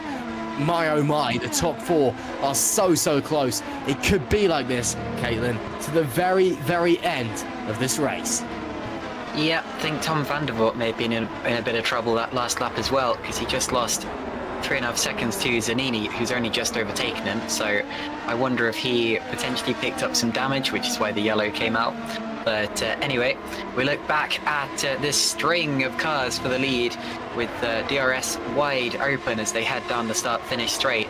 Sandeep Singh still chasing down Jack Mayer, and we're just over the halfway point in this race as we speak. Probably shouldn't be another pit window in this race. I expect they'll go to the end on the tyres they're on, considering they pitted around lap 20, and they'll have to do maybe 24, 26 laps on the medium tyres. That sounds about right to me. But of course, that means that they're going to be in this little four-way squabble until the end of the race, unless something changes. So what you're going to see is the drivers gradually getting more desperate and gradually getting more creative as well, even though we've seen plenty of that over the course of the day already. Absolutely. Lap 26 of 44, still with 4 retirements in Ragosa, Urban, Kutka and Lexa, both the Redfern Racing guys out early doors here at Suzuka. But the battle that we've been focusing on for quite some time is the battle for the lead of the race, with Maya, Singh, Leho and Vincent Gutt all within touching distance of each other. I think I just saw a lap car there as well, actually. So lap cars coming into consideration. As I always say, traffic causes chaos, and it could very much be the same here as well. Of course, this being round 3, Alex Leho has won both of the first 2 races here in the Superlights in the 2024 season. Are we about to see another race winner, or is Alex going to be on the top at the end of the 44 laps here? Only time will tell. Not a great opening section there from Jack May. You can see how much Sandeep Singh has closed up to him. Granted, you know, these guys have all got the DRS, but Singh is right on the tail of Jack Mayer. He's not quite in his gearbox yet, but he's sniffing around. He's certainly having a look. Yellow flag out in sector 2. Hopefully everyone is okay. Oh, someone's in the wall there. Is that Galka? I think it's Galka in the wall potentially. Tom Vandervoort, I'm afraid, is just retired from the race, so it could have been either of those guys. But we're going to see a replay of whatever's happened. Here is Michal Galka, so we have to assume that it was the Gallery 82 Motorsport car that's caught out. Now, he had exactly that same spin earlier, didn't he? He had, this time he's made it all the way to the barriers. He had exactly the same spin, and he took out Dennis Urban in the process. So unfortunately, it's happened again. We're now looking up to Chris Gitsov, who's in 15th position. And he has maybe had an incident on his own, just running a little bit wide, and gathers it all up. But yes, at the same time, we've managed to lose Tom Vandervoort from the race. So now we have 18 cars remaining. Yeah, big shame for those guys. Looks like Jan Dragoon's also encountered problems. He's massively dropped down the order. Looks like Jack Mayer also got the DRS there off of the back markers. So a bit of luck for the race leader. We need to be able to hold off the opposition behind him for a little while longer on lap 28 of 44. But Singh is really looking like he's got the pace at the moment. It looks like, to me anyway, the Road to Formula guys on this medium tyre are just a little bit better. The Road to Formula car just seemingly likes the medium tyre a little bit better coming into this race. I mean, if we look at the upgrades between Spark Racing and Road to Formula, they've done almost identical. In terms of actual upgrades to the car, they are in fact identical. They both put the same numbers into both drag reduction and chassis numbers. And the only difference is Road to Formula put a little bit more effort into the performances of their pit crew. The virtual pit crew at Road to Formula clearly a little bit better than over at Spark Racing. So the cars are, in terms of upgrades, are identical. Of course, the Road to Formula car judging of performance seems to be a little bit better, especially on that medium compound. Looking at Jack Mayer, he's doing a great job at the moment. All of the top 4, all within a second. Goes Sandeep Singh to the inside of the Casio triangle. Does Mayer close him off? Yes, he does. What does this mean behind, though? Does Leho get a run? Does Gunn? Oh, big slide for Sandeep Singh. Leho gets through. All 3 behind get the DRS on the run down into turn 1. What can Leho do? On board with the championship leader. Cut behind as well, looking for a move through on Sandeep Singh. can't quite make it appear. That shows just how close the leaders are. One little mistake from Sandeep Singh, the team boss over at Road to Formula, just a bit too greedy on the throttle on one corner, and he's dropped a place and was seriously under threat of losing another down into P4. These guys are so close. If you get anything wrong in this top four, you will lose out big time on lap 29 of 44. Still a long way to go in this race, but it's Mayer from Laho, from Singh, from Vincent Gutt, your top four, and any one of these guys could win this race. And Alessandro Maggio in P5 is closing in, Caitlin. You've got to consider him as well. Absolutely, you do. I was waiting for something like that to happen.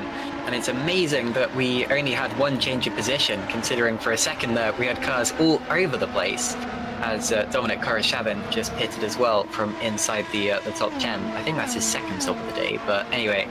I've also been getting some very insightful input from Carlos Martin, who's come into my Discord direct messages, and he's been pointing out how Jack was deliberately backing the pace up to try to conserve his tyre life, and just to make sure that he can make it to the end of the race.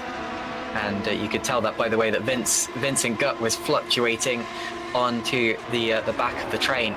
The difficulty, of course, in that situation is that if you lose too much time, if you back off too much, then your opponents can potentially have a swipe at you, like Sandeep Singh just did, and it could end with you losing positions, or if worst comes to worst, losing even more than that. But yeah, Jack Mayer was pacing the race rather nicely up until that point, and all of a sudden it got a little bit frenetic.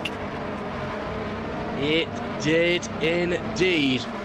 And now Jack Mayer, well, is going to be having eyes on the mirrors behind him, as there we see getting going out of the pit lane is Maxime Bulio, who's been having a quiet race so far, but a strong performance nonetheless.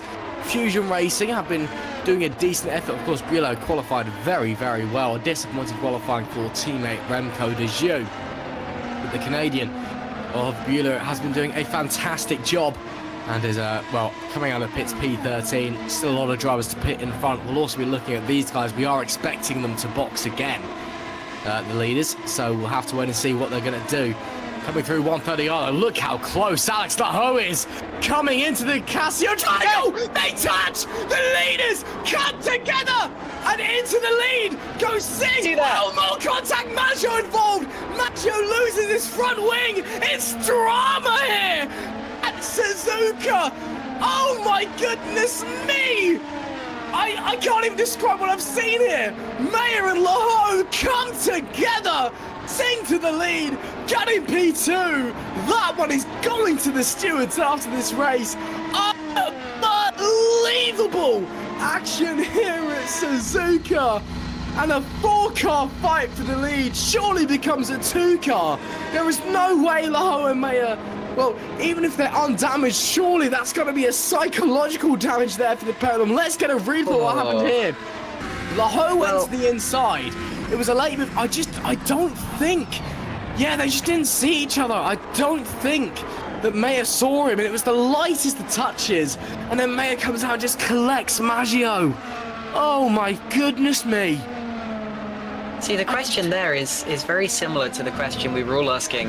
I say we as if I was around, but the question, and you're going to see it on board with Alessandro Maggio just quickly. This is tragic, because he did absolutely nothing wrong whatsoever. And you have to say that Jack Mayer did not expect him to be there. So I'm expecting that to go to the stewards, and rightfully so. But Alessandro Maggio, what a shame.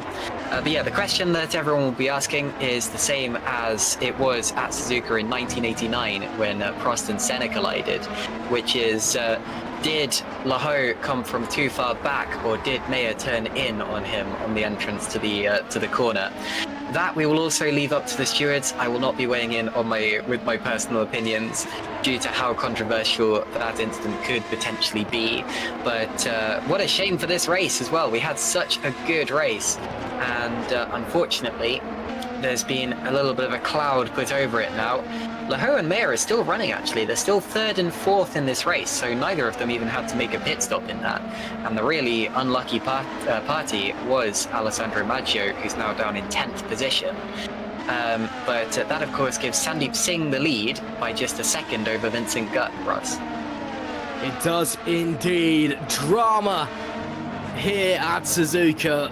Unbelievable scenes as the race leaders come to blows.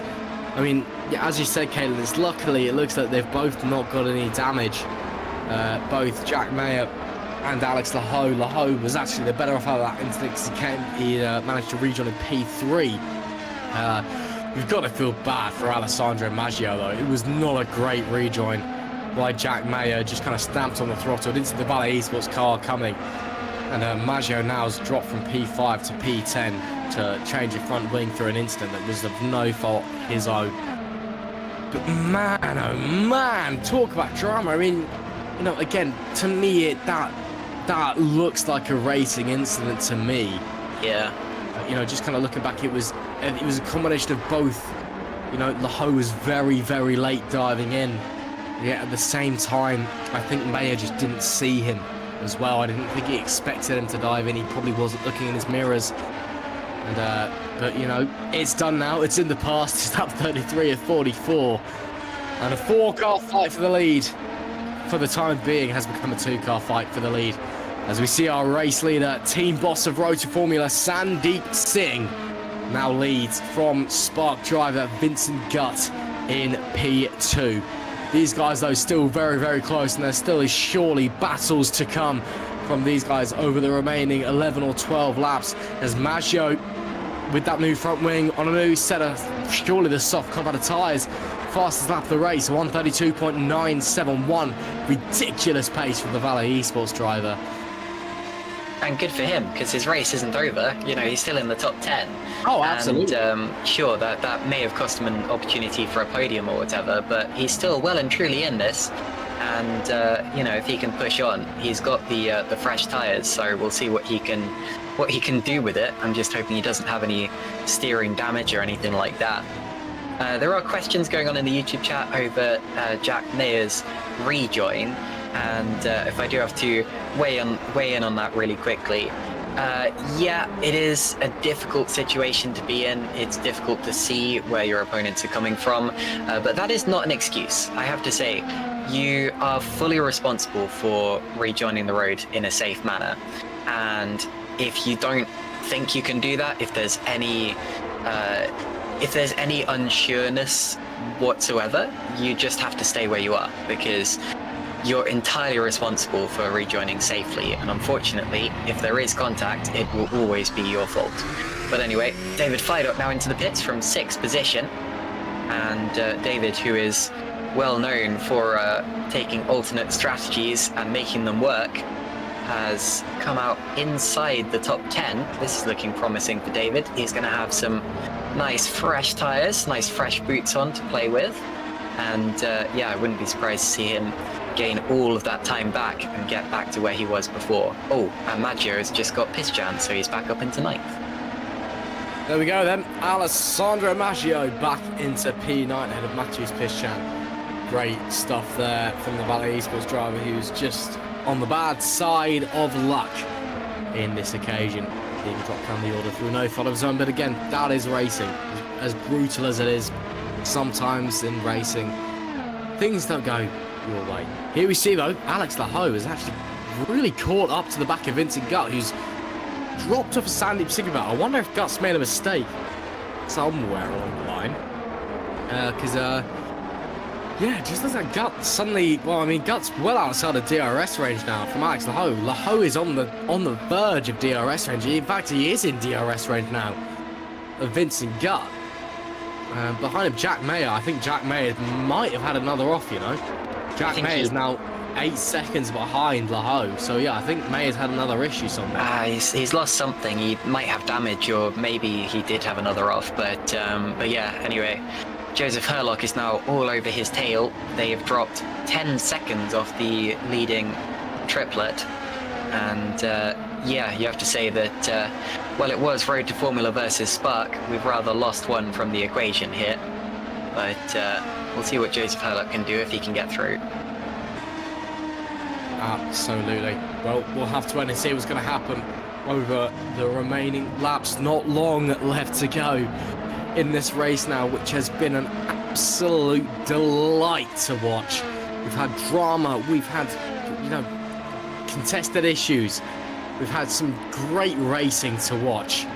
Right now, it is Sandeep Singh leading the way, got in P2, battling with Alex Laho in P3. The Frenchman was looking for his third race win on the trot.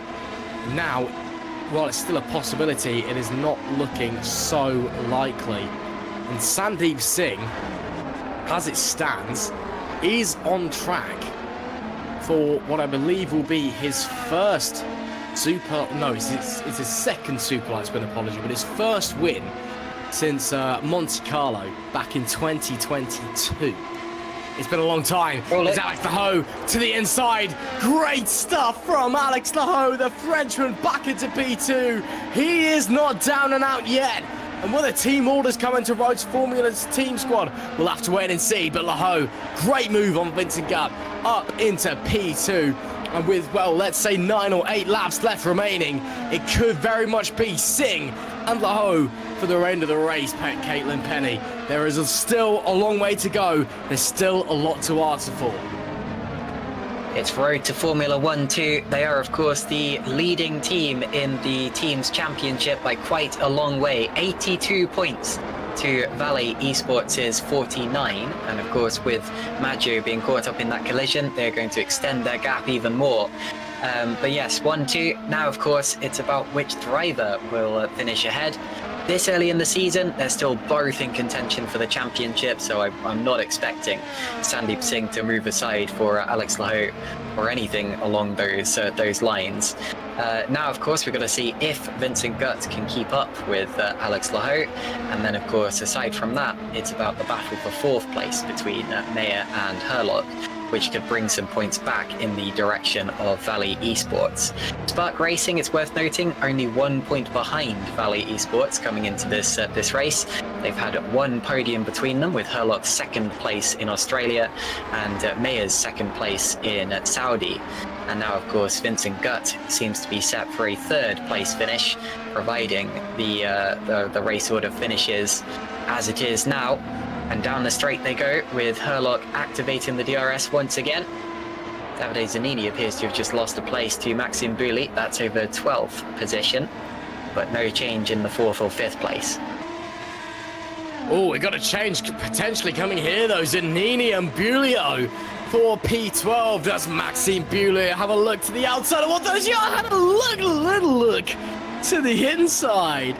The Canadian unable to find the gap, though, against the Italian driver. The Zanini Panini holds on to that 12th place. Great stuff from the pair of them as we start to enter the dying phases of this race. Oh, having to go defensive, though, to the inside. Oh, Beauty almost touching the gearbox of the TTF car in front. I think Bueller, honestly, may have had to touch the brake there to avoid a collision. But man, oh man, was that close between these pair fighting for P12 as it stands. They make their way through the S's and now into the Dunlop curve. And on the way into the Degnes.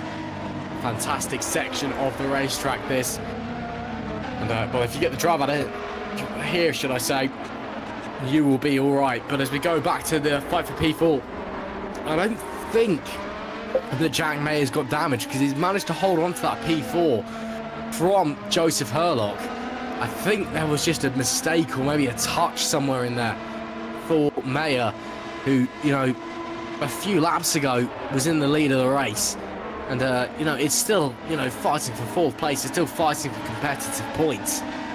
But that is still going to be heartbreaking. But Mayer's doing what he does best. He's being professional. He's moving past what's happened. He's getting his head down. And he's just driving on to that checkered flag. And as it stands, he's still on his way to pick up a big haul of points, whether it's in P4 or P5, if the Valley Esports driver Joseph Herlock is able to make his way through a big twitch of temperament from Herlock coming through Degnair 1. But as it stands, Jack Mayer is currently still in the lead of this race. You go further back, Maxime Bulio now in front of Davide Zanini into P12. Maxime Bulio going like an intercontinental ballistic carbon fiber missile here in Japan. And great stuff from the Fusion Racing driver. It's clear, Caitlin, that we've got action all over, but as we're getting into the dying laps of this race, at this point, surely, as there goes Dragoon on Chris Gitsov. Great stuff from Dragoon in the incident earlier on. He's been on a recovery drive up into P15. As I was saying, though, Caitlin Penny, you know, even in the dying laps of this race, when you start to think about who's got the fuel, who's got the tyres, we've still got drivers going absolutely all out here in Suzuka. Yeah, well, it's worth noting that points here go down to 15th position, unlike in the real world of Formula 1, for example, where they only go down to 10th place. That means, of course, that we do have battles right down to the end of the points paying positions, such as that one that you just saw with Jan Dragoon getting past Chris Gitsov. That is over the final point on offer. There's also an extra point on offer for the fastest lap of the race, providing you can finish in the top 15 positions. And by my reckoning, that's currently held by Alessandro Maggio, who of course set that lap not long after being forced to make a late pit stop, pretty much against his will, but you know what happened there. And he will of course end up with an extra point as a result of that one. Yes, I think that is the case. It's not like because obviously Super League gets an extra point, but I think that is for this league as well, unless I'm very much mistaken. But anyway, Alex Lahu now within 2 seconds of his teammate up at the front. Vincent Gutt not too far back. It's still relatively close between them, but not too pressing. And we have 5 laps remaining to decide these last few points. 5 to go here in Japan, and it was a 5-way fight to the lead for the lead just but a few laps ago, and now it looks like it is, well, not quite done and dusted, but well, it's not as close as it once was in what has been an incredible race in Japan here for the GPVWC Superlights drivers, the second tier in the GPVWC pyramid. And you know, well, for me as the commentator, I want to say it's absolutely the best tier, but you know, it is an incredible race nonetheless. We've had drama, tension, chaos on track, and throughout it all we have been thoroughly enjoyed within this race. Joseph Herlock still putting the pressure on previous race leader Jack Mayer, who's currently running in P4. Herlock in the Valley Esports car, currently the leading man for the Italian outfit, following Maggio's incident early on, which after well, nowhere to go with Jack Mayer rejoining the circuit, losing a front wing. A real shame for the Magic Man Maggio. Herlock now leading the charge for the Italian squad. On the run up to 130R as we are on board with the Valley Esports driver. You can see the Spark Racing car in front, looking very stable through there, it must be said. All very clean through the Casio triangle. Now onto the front stretch. A bit of a twitch there from Jack Mayer, and Herlock will have the DRS.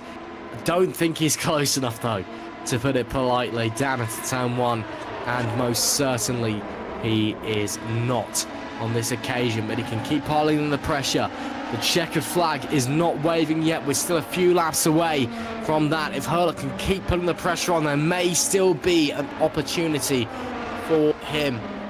But the Englishman in front, the back-to-back Formula Sprint 2 and Formula Sprint 1 champion. He's had a phenomenal race. He led this race for a fair portion of it, and then was caught out in an incident, well, depending on who you ask, it was either his fault, it wasn't his fault, or it was a racing incident.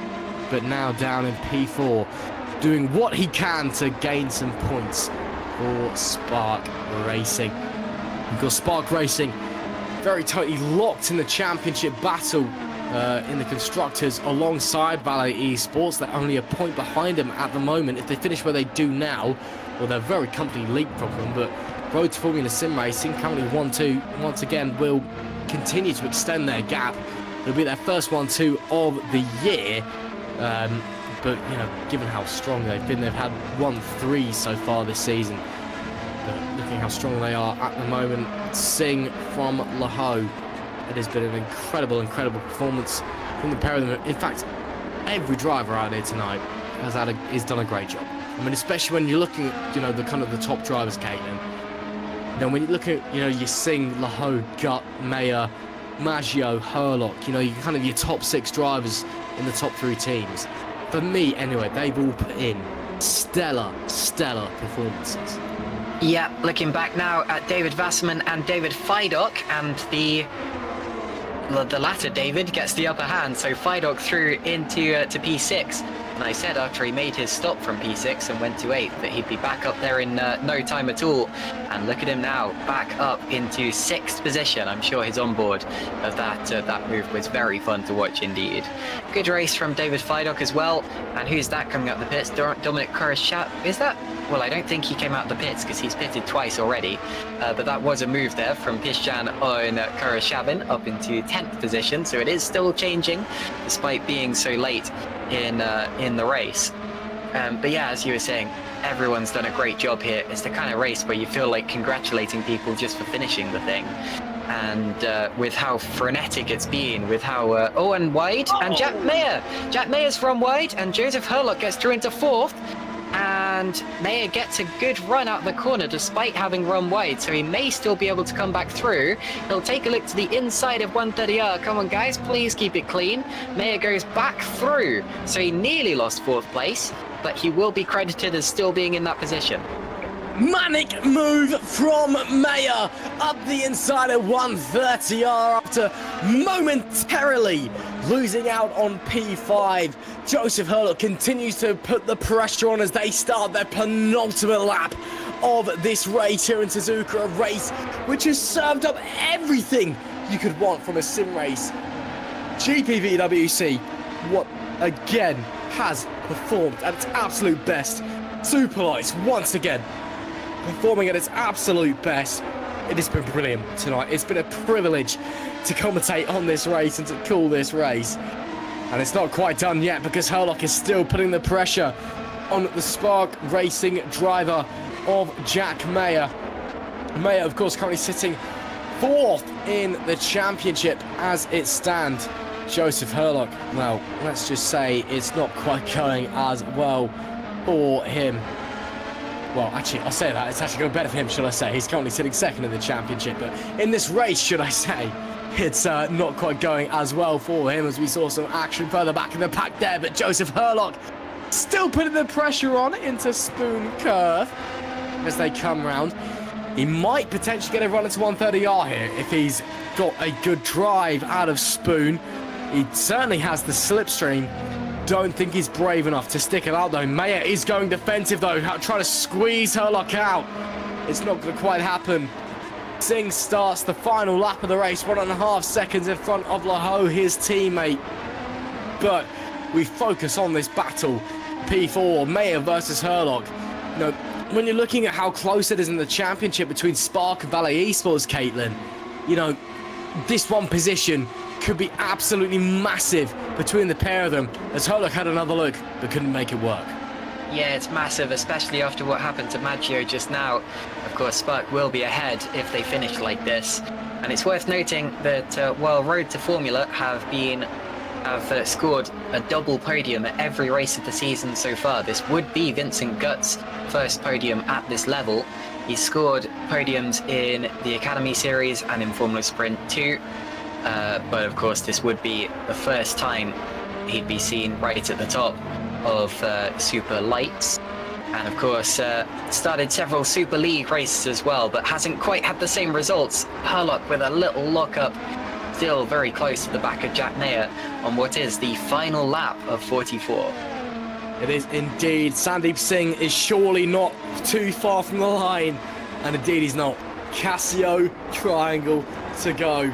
The road to Formula boss has been scintillating. Sandeep Singh for the first time in 2024 and for the time since 2022 is a race winner in GPVWC Superlights. Further back, Hurlock gave it a go into 130R. Is he able to get the run down into the checkered flag? I don't think so. Jack Mayer will just about hold on at the line. But it's Sandeep Singh who wins here in Suzuka. For action further back, Alex Laho finishes in P2, continues his fantastic performance streak, although it's not the hat-trick of wins that he would have wanted, with Vincent Gutt rounding out the podium. Jack Mayer in P4 with Hurlock in P5. Fido was sick. Here we see the fight, though, for the final top 10 position. Koroshavin, great stuff from him. He holds on to P10, with Pishkan just behind him for True North in 11th. And it was Bulio as well, finishing in P12, what I'm sure will be a disappointing result for them. Ultimately, it's still been a great run for Maxime Bulio in this race, but you know, they were running in the top 10 early on, and I'm sure they'll be disappointed. Maxime has a real competitor's mindset. If it's not what they think they should be achieving, it is anger, it's disappointment. But it's Sandeep Singh who takes his first win of the season. It's 3 in a row for Road to Formula Racing as they continue to dominate in the driver's standings, and it's a great race for Sandeep. Alex Laho in P2. A great drive there for the championship leader. But it is Sandeep Singh who takes the race victory with Alex Laho in P2. Vincent Gutt rounds out the podium with Jack Mayer in 4th, making it a Road to Formula to Spark Racing 1, 2, 3, 4. Joseph Hurlock was 5th with David Foulkes. A great opening race of the season for him in Superlights for P6 for True North. David Vassman was 7th for Chaos with Gian Takoria in P8. A great come up through the ranks for Sakura. Alessandro Maggio managed to recover to P9 after that incident earlier. Koroshavin, a great drive to get into the top 10 for Alpha Sierra Sim Racing there. Further down the order, we choose Pizcam in P11 for True North, with Maxime Bulio in 12th. Davide Zanini, the Italian Panini, he was in P13 with Remco de Joux behind in 14th. Jan Dragoon will be very disappointed with that one in P15 after a very strong showing early on. But incidents, they happen in sim racing. Chris Kitsov was 16th, with Purgis Miron in 17th, and Oliver Tsaka, the last of our finishes in P18, a lap down. Unfortunately, we lost Michel Gauka and Tom van der Voort. They rounded out our top 20. They retired later on than these four, with Alexander Vagota, Dennis Urban, Thomas Kupka, and Stephen Luxau, all not making the checkered flag. A real evening to remember for Red Ven Racing. But man, oh man, what a race we've had there, Caitlin. We'll get started with our interview shortly. But, you know, Caitlin Penny, who would you say is your driver of the day? Oh god, why wasn't I expecting this question? Okay, well, unfortunately I don't think I can give it to either of Laho or Mayer, considering the incident that happened. I think they both had a part to play in that. Which is a shame, because if you remember that amazing scrap where they went side by side right the way through the S's, I was thinking they were two of my absolute racing heroes at that moment. So unfortunately, I don't think I can hand it in that direction. So you've got to say it's got. I mean, Sandeep Singh was awesome. Vincent Gutt, of course, first Superlights podium. Joseph Hurlock was right up there. David Fidok did well on his return to this level. I think maybe slightly an unfair question, but you know, Sandeep Singh was the winner, so you've got to say great job there. Absolutely. Right. Shall we get on to some interviews?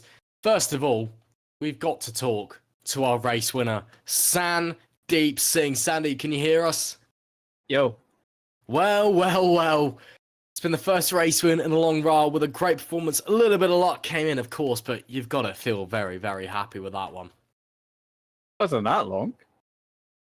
Well, it's been a little while at least. Abu Dhabi. Yeah, but you ain't won this season. Yeah, it's only been 3 races. Well, 2 So, races. yeah, before, yeah. Well, look, Abu Dhabi was last year, you know. Still Sandeep, mate. You got to feel really happy with that one.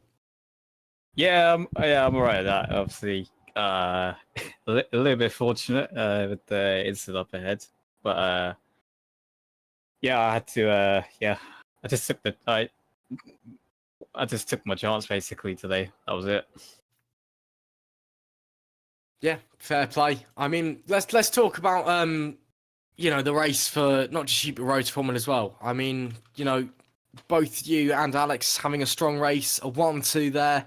Obviously, Alex got caught up in that incident earlier, which was unlucky for him, but he was looking strong all throughout. Once again, the team's racking up incredible points. You guys are surely already thinking you're looking to replicate last season's title. Hopefully. I mean, that's the plan. We try and win back-to-back titles and see what happens. But yeah, it's been a good start. We've managed to get 3 wins out of 3. We've been on the podium in every race as well. We don't know what penalty Alex might get after today, but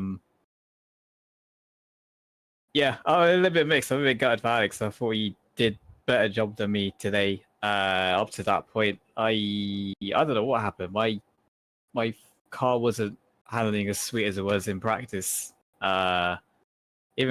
Even quali, he did that amazing pole lap, and I just did the 30.2. I was like, yeah, GG, I'm not doing another lap. There's no point. I was just, and then the race had a shocking start.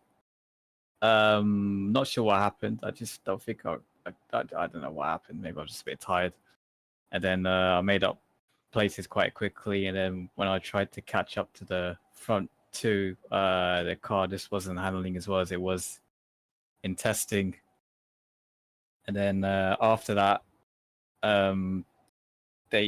Alex allowed me to box a lap early to try and close up the gap and ended up undercutting them, which was quite funny.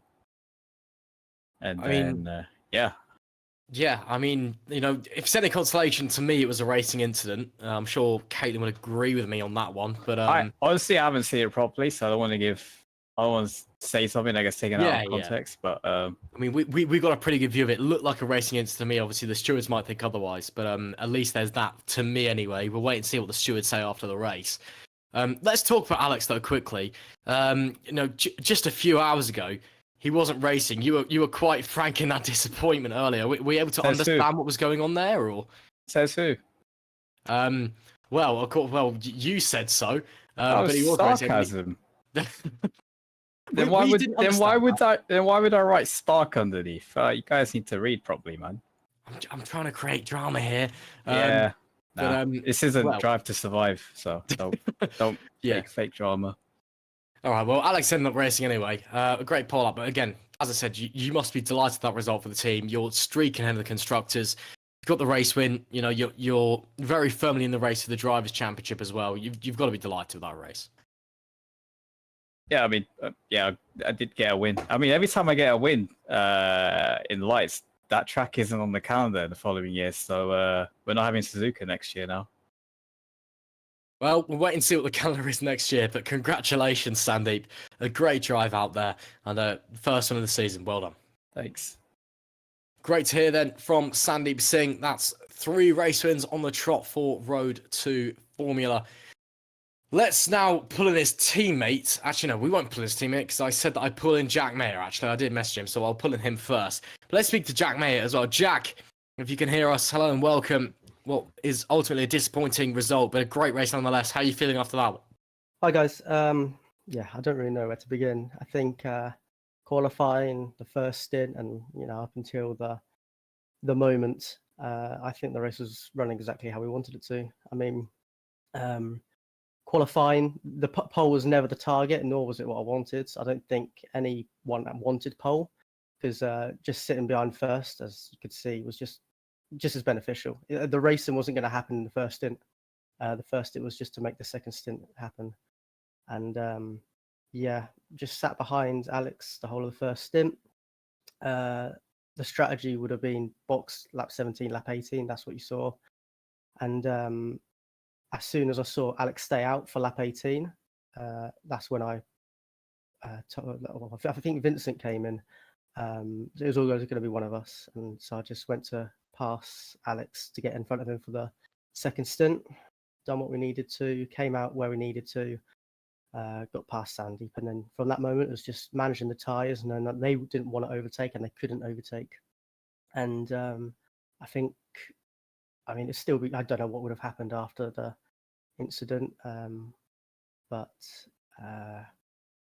up until that point, the race was going exactly how we planned. I mean, I will want to touch on the interview, the moment, even should I say, in a moment. But let's talk about that overtake you had on Alex. Which one? I mean, the Alex one, yeah. Yeah, the one that took the first sector. I mean, undoubtedly overtaker this season so far. What a move that was.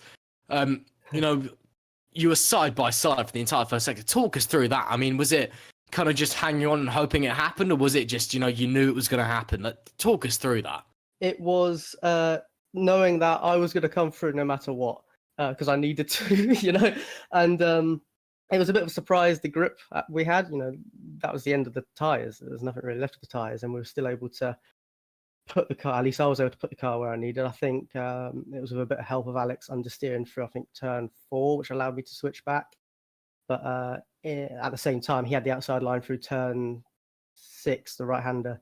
So, I mean, he could have got past me there, but I think I just got the most out of the tyres when we needed to. Like I say, that was the plan. Pass him on the lap in, and we did it. It may have taken 5 or 6 more corners than intended, but the result was the same nonetheless. Let's touch on the incident briefly. I was just saying to Sandeep Singh, to me, because we were watching it live when it happened, it looked like a racing incident. What was it like from your perspective? Obviously, it's something that you don't want to happen, and you still recovered well and finished well from it. But what happened in that moment to you? Well, it's not up to me to decide whose fault it is. I think it's up to the stewards. It's up to people watching to make their own opinions. But Alex has already apologised to me for what it's worth to the result, and I don't feel like there's much I can apologise for to him. All I remember was he had the run on me. Obviously, there was DRS games. The same happens between me and Sandeep, where when you're that close, you don't want to be the guy ahead, And I left him the door open down the inside. I made it the easiest move of the season for him into the chicane. And even I missed up my brake and I went wide. I can't remember if I went wide because I locked up or because I saw him on my inside. So I left the room. And even I was running to the outside of the corner and I felt a tag on behind. And I was thinking, well, did I turn him? I wasn't sure. So I asked Harry Smith, who was engineering us, asked him just to look back at the incident. And I looked back myself as well. And yeah, it's quite clear. He just missed his braking. He said that himself. He missed his braking and hit the back of me. And that's all I think I'm allowed to say on broadcast, really. Well, it's probably going to go to the stewards, so we'll have to wait and see. But, obviously it's disappointing for you, but nonetheless, a great race there, Jack. And, it's still a strong result. So thank you very much for joining us. And, we're moving on as well. There's plenty more racing to come this year. So, just kind of keep at it and, keep banging the results from now on, I suppose, is the plan from here. Yeah, we'll see what happens.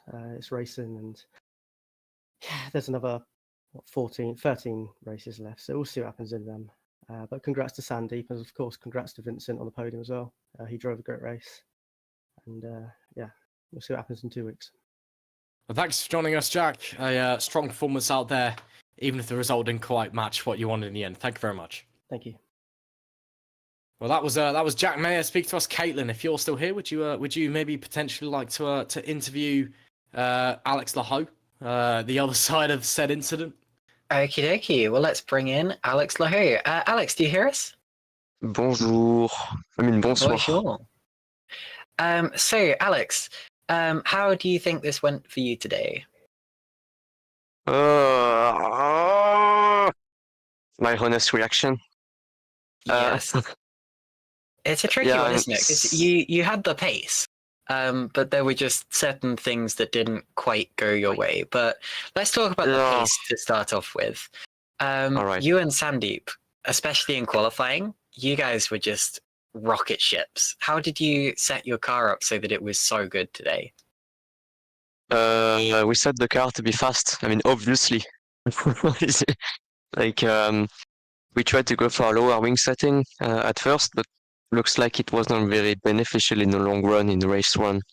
So we abandoned that, and we didn't really lose that much strength and speed after fiddling with the suspension and stuff. The pace was great in the race and in quali. I still haven't lost the raw pace in quali, so I'm quite happy about that. Just fixing the race and the consistency issues I had from last year, which obviously an error had to happen today. I'm sorry for Jack, first of all. He did not deserve any of this. I went for the move, obviously. I backed out, but then I wanted to brake at the same time as him. And turns out he broke at, I think, at the 100 or a little bit less, like 95, which is not optimal. And I did the same, and I didn't brake enough. So, skill issue. But we both were not making the corner anyway. And even though he gave the room, sadly. I'm so sorry for him. For the podium, podium for Vincent as well. Nice. And my teammate's winning the Grand Prix, so he wanted it. He wanted a Suzuka win. He's been telling us that for a long time now. So he's got it now. That's a very honest way of explaining the incident, because honestly, there are a couple of different ways that you could interpret that. But from a driver's point of view, obviously you know exactly what happened and what was going through your mind at the time. So you say that you understand it was your fault and you've apologized to Jack and all that. Do you expect there to be any issues going forward, or is this just what happens when you're racing? I want it to be purely, I mean, it's not going to be a racing incident, I think, but I want, like, it's actually annoying considering the battle we had in the whole of Sector 1 earlier, which was amazing, by the way. He made a great move around the outside of Sector 1, actually. Great move from him, and for it to end up like this from my own mistake, it's very, like, heartbreaking, because we had a great wheel-to-wheel battle. And it had to end on a bad note. Yeah, it's unfortunate, but like I said, it's good that you could own up to your mistake and all of that. I guess the positive is that we have plenty more rounds of the championship to come up. Are you looking forward to the next couple of races? Well, wait, China is next, right? I think so. I think so, yes. Yes, indeed. Oh, okay, China. Never drove there in sim racing at all. So wow. Interesting. I'm expecting a good result in Imola. Canada, maybe. Barcelona, yeah. That's it for the couple of rounds. We're gonna see how it pans out, because we may say things now, but it's not gonna be surely what's gonna really happen. So yeah, we'll figure that out when the race weekends are gonna happen. Fantastic. Well, thank you for coming to speak to us. And no matter what happens in the end regarding the incident, congratulations on at least finishing on the podium. Yeah, thank you guys, and don't forget to congratulate Vincent on his podium as well. He's waiting for the interview right now. I don't want to influence anyone, but I think you should get him after. Of course, we've got to speak to Vincent. Well, thank you very much, Alex, and good luck in the future. Thank you guys. Have a great evening. Very good. Thanks for that, Ross. Would you like to bring in Vincent? Go on, I did just say I'd bring Alessandro, but we're giving Vincent... Oh, sorry. next. If you could just message Alessandro, say we'll do him next, that'd be great. But Vincent Gunn, if you can hear us, hello and welcome. Hello. Hello. Well, Vincent, great to speak to you. Fantastic result for you today. And, unfortunately not quite the great result the team was looking for in the end. But still, talk us through your race. A great podium from you in the end. You've got to be pretty happy with that one. I would have been more happy with P4 and maybe P1 for Jack. The start wasn't good. The lights were on for quite a while, and then, yeah, my start was bad. Had to defend already into turn 1. Did early a mistake in Boone and had to re-overtake Maggio. After that, it was mainly managing, just staying close to the others in front of me in their DRS. And yeah, when we started fighting, I closed in again. Yeah, and then it happened. Yeah. And I hadn't a lot of P2P left, so they were, after Alex and Jack crashed, I hadn't a chance really to attack him except in one lap, although I knew he would overtake me again. Had a look into turn 1, but that's it. After that, just managing. Yeah. Oh, that's fair enough, but I mean, still a podium. It's a great result. Let's talk about kind of team-wise. It may not have been the result that the team wants, but I believe you have leapfrogged Valet Esports into a second in the constructors table, if my math serves me correctly. Heading into the next round of China, what does that mean for you? Being second in the championship this early on. That's the position we expect. Yeah. We want to fight R2F for sure, but Alex, although he did a mistake today, looks way better than last year or years. And Sandeep is, I don't know a good English word for that, but he's like a Superlights legend. So it's hard to beat them. If Jack can fight Alex or is just behind him, I'm too far away from Sandeep. So that's really hard to get them. That's absolutely fair enough. What's your plan then, looking forward for the rest of the season? I presume it's just going to put in the results, maintain that second position you're currently in. Obviously, Valet Esports going to, still put up a fight. Or maybe you're even looking at Road to Formula. You're going to try and challenge Road to Formula for the title? We would like to do that, but like I just explained, it will be very hard. They have a really good lineup. Sandeep is really consistent, and Alex is improving, and he always had the speed, so it will be very hard to fight them.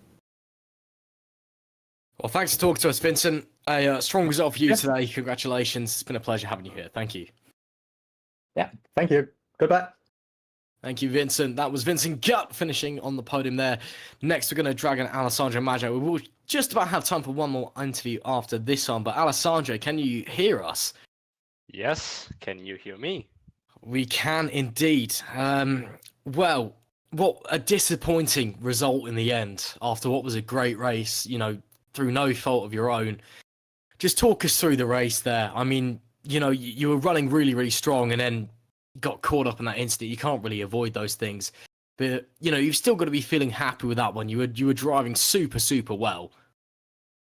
Well, yeah, compared to the previous rounds, I guess, yeah, you could say that. After crashing in quali was just, trying to limit damage, and I got a good start. I got ahead of Sandeep, but, the sparks and the Road to Formula are just on another level right now. Like, there's no way to beat them on track, at least. So I had to just, let them go, let them fight, and do my race. I was originally planning to do a 2-stop. So I was going to finish, P6 anyways. But since, Jack and Alex crashed, I saw an opportunity. I didn't slow down much. But then Jack rejoined, like, in a way I wouldn't say is too fair. He had a blind angle, so of course it's not very much his fault. But it's still an unsafe rejoin. And in the end, that cost me like 20 seconds or more. So I guess that's P6 in the bin, but I mean, in the end, I'm happy with how I drove. Overall, it's better than the last 2 rounds, so yep. I mean, absolutely. Despite the result, you still put in an absolute phenomenal performance, and had the incident not happened, for me, you could very well have much been in the fight for the win that was coming. So kind of looking forward to China and whatnot. What's the plan? Is it just, go out there, continue to improve, continue to put in strong performances and get onto the podium? Hopefully, yeah. I mean, China is a very, tire demanding track, and historically, I'm not very good on tires, so I'm aiming to finish P10 if anything with there, because it's gonna be a very, very bad track for me. I don't see me doing very well there, because I've really got to work on my tire wear. I'm a quali merchant, as you may know, so I've got to work on my race pace. I've got to work on saving tires. But I mean, we've got the worst car right now if you look at the upgrades, so that doesn't help either. But as always, I'll try to do my best and finish the highest possible. Well, you're still doing a great job, even if the car isn't quite helping you. Thank you very much for joining us, Alessandro. Even if the result wasn't what you wanted, it was a great drive out there. And, well, we'll see how you go in China. Thank you very much. See you then.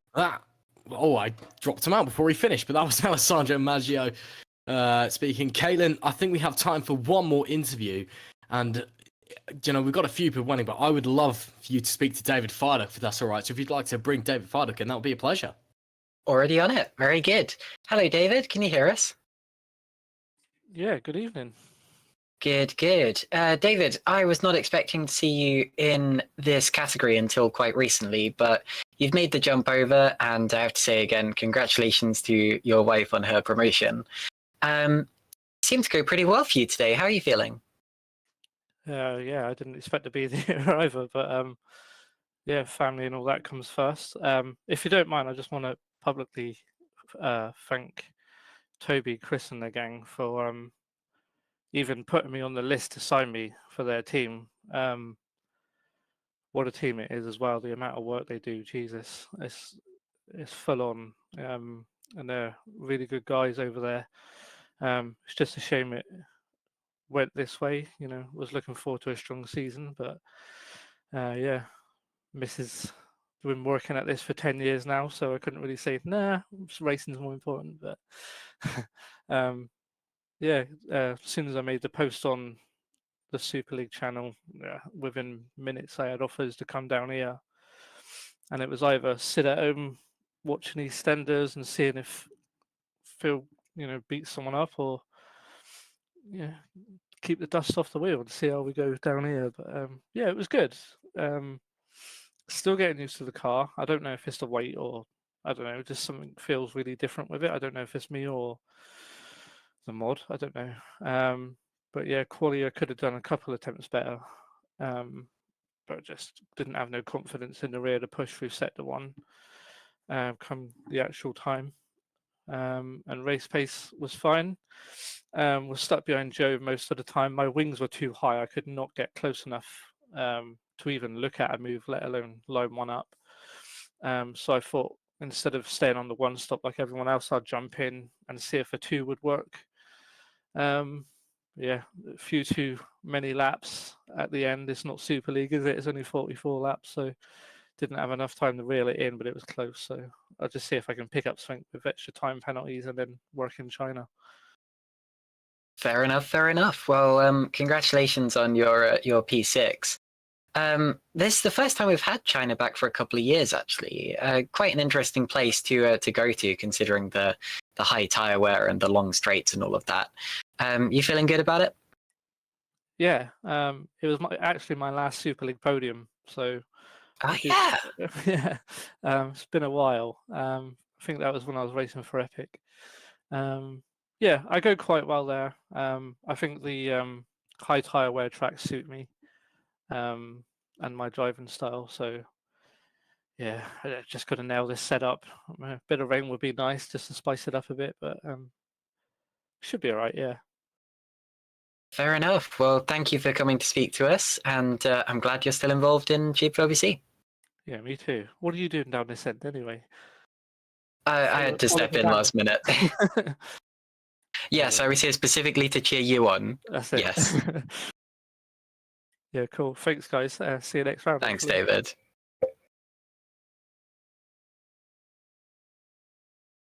Oh, that was David Fidog then talking to us. That's the time we got for last year. Before we say our final remarks, we'll just re-update you on the Champions League scores. It's 2-2 at the Emirates in the 92nd minute. It's 3-3 at the Bernabeu in the 89th minute, getting very close there. So if you've got time, once we've done the broadcast there, go and watch some football, will you? But man, oh man, what a race we were treated to here in the third round of the GPVWC Superlights season. Caitlin, once again, a big thank you for joining us here in the commentary box very last minute. Of course, we were supposed to have Alex Foulkes on here. Hopefully he is feeling better soon and can't wait to have him back in the commentary box as well. But Caitlin, it's always a pleasure. Absolutely, it is. Thank you very much for having me, and thank you to the whole GPWC gang for putting on quite a show for us today. Quite a show. It doesn't even start on what a race we've just seen. Of course, you can join Caitlin and the Super League guys in 2 days' time. They'll be at Suzuka on Thursday evening for the top tier of GPVWC sim racing, where the best of the best compete. But for us here in the Superlights, we'll be back in 2 weeks' time as we head to the Shanghai International Circuit for round 4 in China. But man, oh man, it has been a great race here today, and some big implications have been informed for the championship. We'll see you in 2 weeks' time. But until then, take care and goodbye for now.